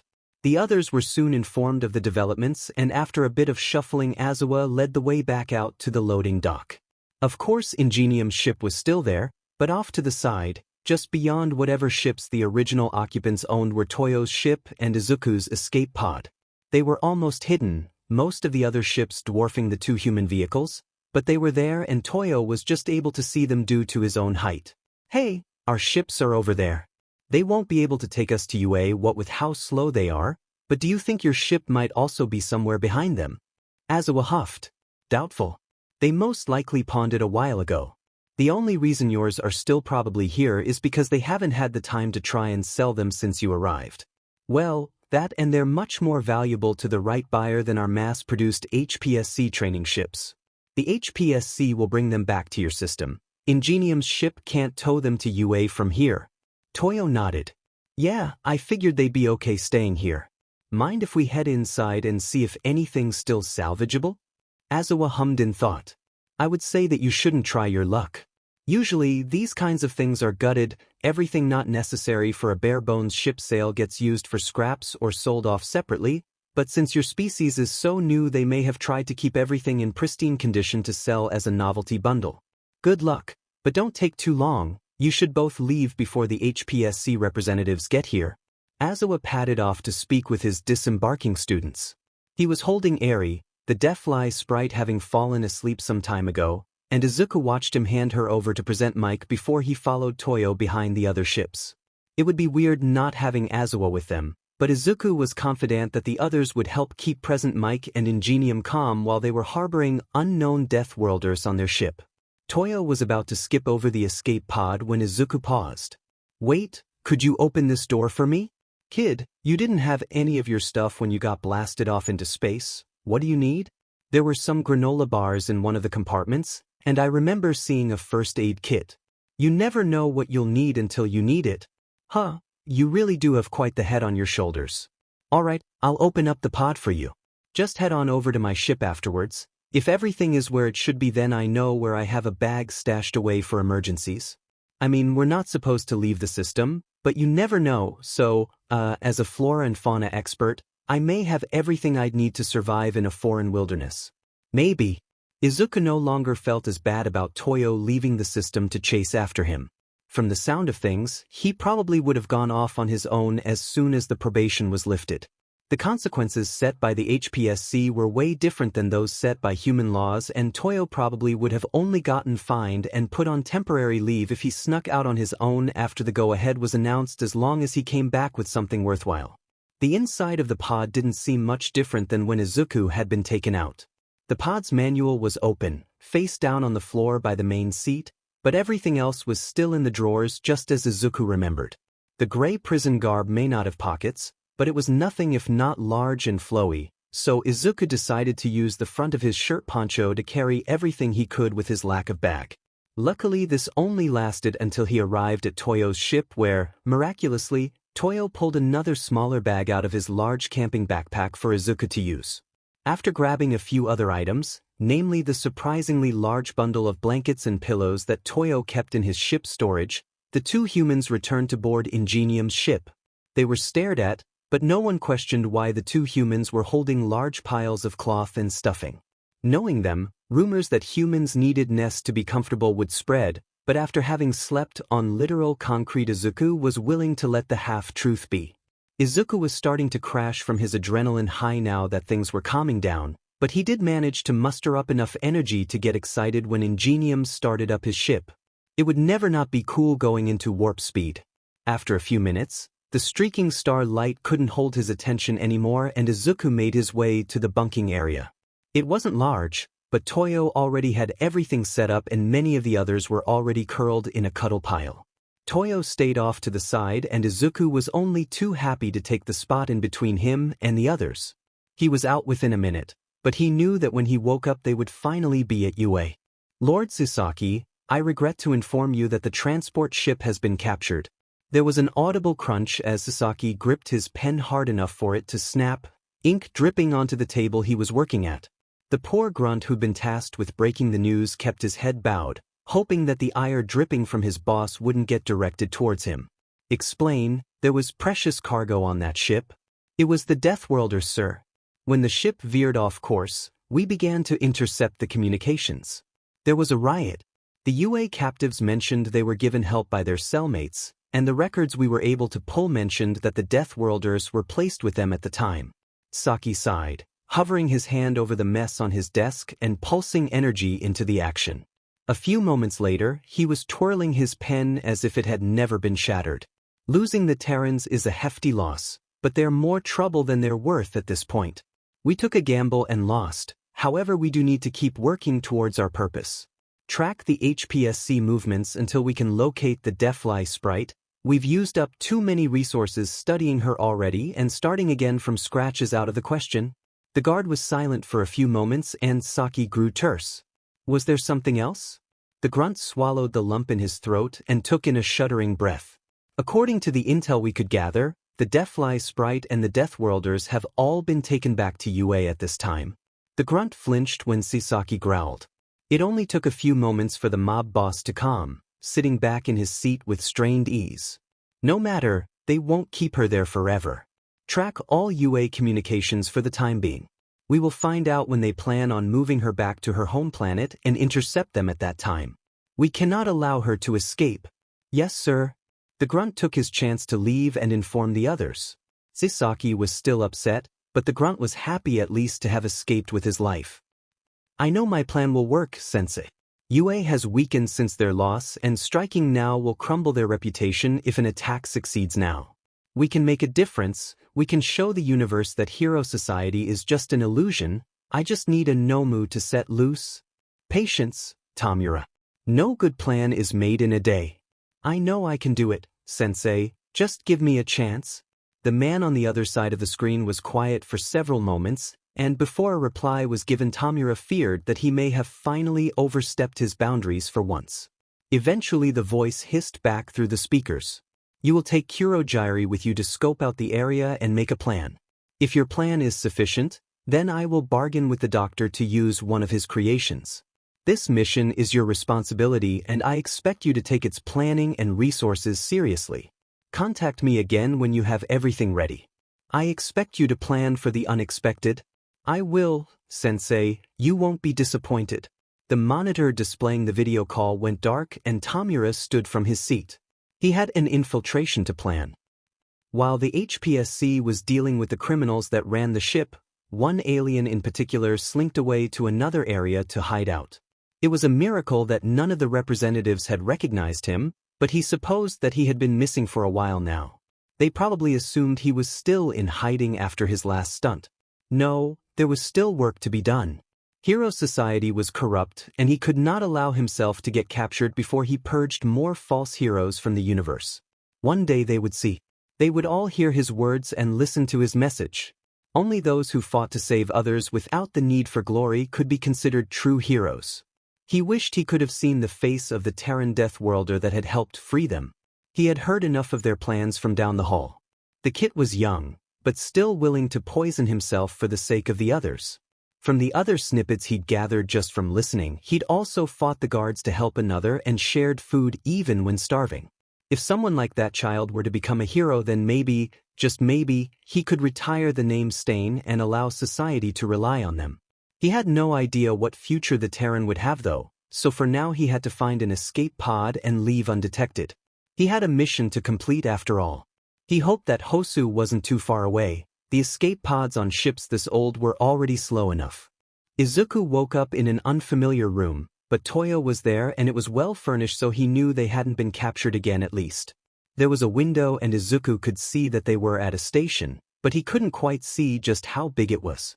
As soon as he was awake enough to put two and two together, the blankets that covered him were flung to the floor, and he was standing. Toyo laughed at his eagerness. "Whoa, where's the fire, kid? You've only been out for a few hours, you should go back to sleep." "There's no way I could sleep now, we're at you. Why didn't you wake me?" "Kid, you were out for the count. I tried to wake you, honest, but you just didn't stir." It freaked the others out. They thought you were more injured from the prison break than they thought. "I let them know that sleeping like the dead was normal for humans and carried you in." "Really? You should get some more sleep. We have a meeting with Nizu scheduled for the morning cycle and you need to make sure you're acclimated. The standard galactic day is different than Earth's, you know." "I figured it felt different on the ship." Toyo nodded, going into teacher mode. The terms they use can be confusing, especially since some phrases use the same words but mean completely different things, but I'll try to break it down for you. A cycle is what they call a half day, so there's the solar cycle and the lunar cycle. They essentially mean daytime and nighttime. A solar rotation is a full day. Technically it should be planetary rotation, but I don't make the rules. A lunar rotation is different though, that means a month. Most planets have similar concepts for measurements of times, but the galactic version is the one that's used off home planets. A full day is 32 hours, very easy to divide into sections of cycles and half cycles or even further. Hours here are shorter than on Earth, so it's actually closer to a half hour for every hour they use. "Well, hold on, give me a minute." Toyo opened his bag and pulled out a notebook with a pen bookmarking the next available page. "Okay, here's the full breakdown. Galactic uses the easy-to-follow doubling sequence for more than just time, but time is what we're learning here, so think 2, 4, 8, and 16. What comes next? 32? Got it in one. Moving on, this makes things easier to label. Take the half cycle for example. The math is already built into the system, so it's easier to follow. What you have to understand is that Earth is a bit bigger than most other planets where sentience come from. Our gravity is higher, but it also makes our days longer than the galactic average. Seconds are called ticks and they're essentially the same. You don't have to worry too much about the terminology outside anything shorter than a half day because the translators take care of that, but you do have to know the conversion rates. A minute is called a click and it's only about half an Earth minute at 32 seconds. Their hours are called blocks and are closer to an Earth half hour because they're 64 clicks long. Using everything we have here, we can calculate everything else we need. In galactic measurements, 1 day is 32 hours, 1 week is 8 days, 1 month is 4 weeks, and 1 year is 16 months. All in all, it's not a difficult schedule to adapt to. In fact, when we tried to explain the system we use back home, they completely lost it at our months. They absolutely could not wrap their heads around the differing numbers of days. Well, that and daylight savings, because apparently most other planets don't have a super wobbly axis. Toyo was laughing now, done with his explanation of time, but Izuku was itching to take notes. He was utterly fascinated by the galactic system and mental calculations were running through his head.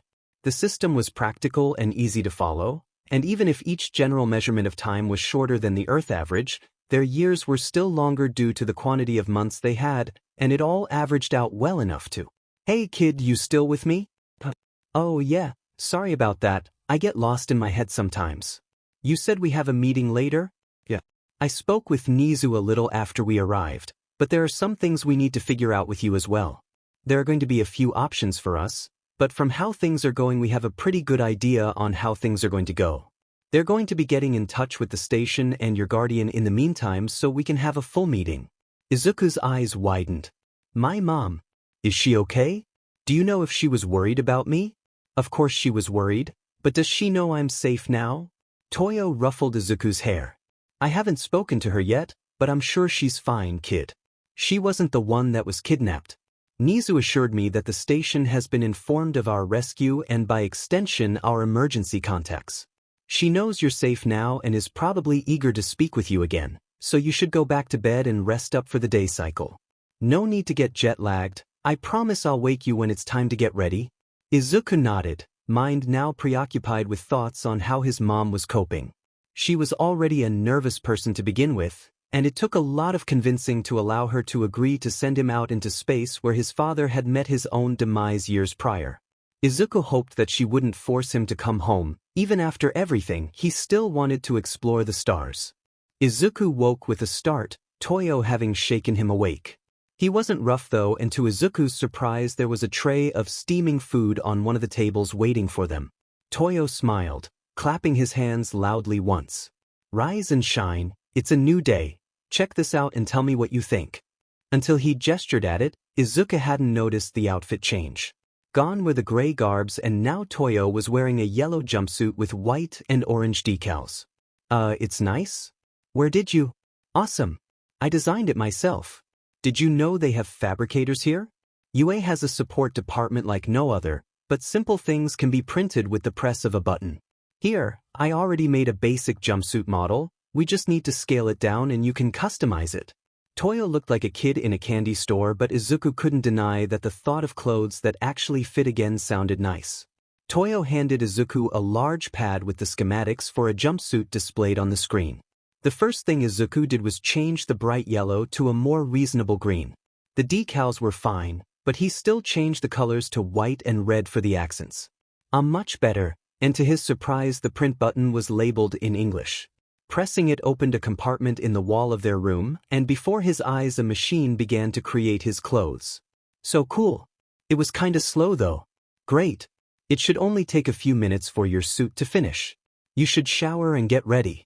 I already fabricated toothbrushes, but you'll have to use the station's hygiene products. Some other species can't handle the harsh chemicals in our stuff. Nizu was still sure not to give us anything the HPSC hasn't already approved for human use. So everything else in there is good to go. Toyo punctuated his statement by tossing a towel at Izuku. Now that he'd had time to think about what would happen later, Izuku was nervous. He really hoped that his mom wouldn't pull him from the space program. He didn't know what he would do if he was earthbound until he turned 18 and could legally make that decision for himself.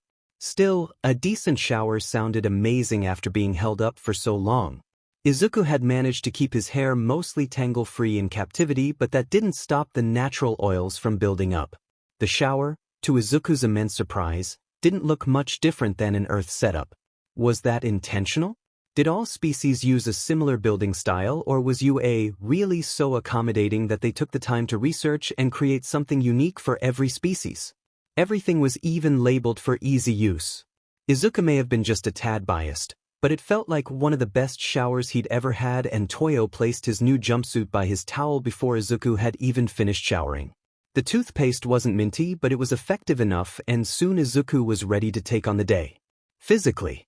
Mentally, he was still reeling at the fact that there would be a meeting with Nizu, the pro-hero in charge of UA, and his mother. There would probably also be others present, but he didn't want to think about that. Toyo didn't seem nervous, so that helped at least.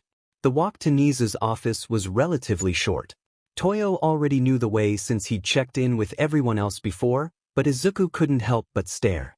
The hallways weren't too different from those at the Earth station, probably an HPSC default in station structure, but there were more windows here, and any glimpse of the station's exterior and the planet they were orbiting was exciting to see. The planet, from the glimpses Izuku could get, looked similar to Earth. Large body of water covering at least 50% of the surface? Large land masses in various shapes and sizes? Unlike with Earth though, the land masses were all one general color, so the planet probably had one consistent biome across its equator. Izuku had no frame of reference for how big this planet was, he had no idea how far into orbit they were, and he had only seen Earth from his previous room window for a bit while he had been unpacking. Already he had several questions he wanted to ask about the system they were stationed at. Was the ocean down there also made up of salt water? Was their ocean even made of water at all? Was the surface green because of trees, or was everything a grassland? Did the flora and fauna change depending on how near or far to the equator things were?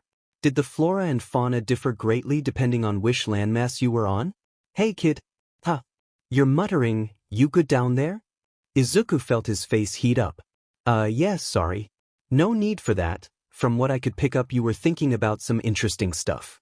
We're almost to the office, but there's a call station right outside the hall, and your mom asked to speak with you before the meeting started. Will you be okay to talk to her before heading inside? She's already waiting on the line, but will be ready to start whenever you two finish up. She's calling now? Yeah, she's been pretty worried, you know. The station had to inform her of your disappearance as soon as we confirmed you were taken, and at the time things didn't look hopeful. It hasn't even been 2 Earth weeks since everything started, but having to hear that your only child went missing is hard to hear no matter how short the time frame. I'll talk to her. Just show me how to answer and I'll let her know I'm okay before heading in. Take your time, okay? The meeting can wait a few minutes for you two to catch up. Izuku nodded and Toyo showed him the monitor. With the press of a button the screen turned on to reveal Izuku's mother, put up for a meeting yet still looking frazzled. Tears welled in her eyes as soon as Izuku appeared on her screen. Izuku smiled lightly, happy that she was okay. Hi, Mom. Inko immediately burst into tears, wailing loudly. Toyo patted Izuku's back before heading into Nisa's office. Izuku waited for his mom to let it out. She deserved it after everything. It was so good to see her again.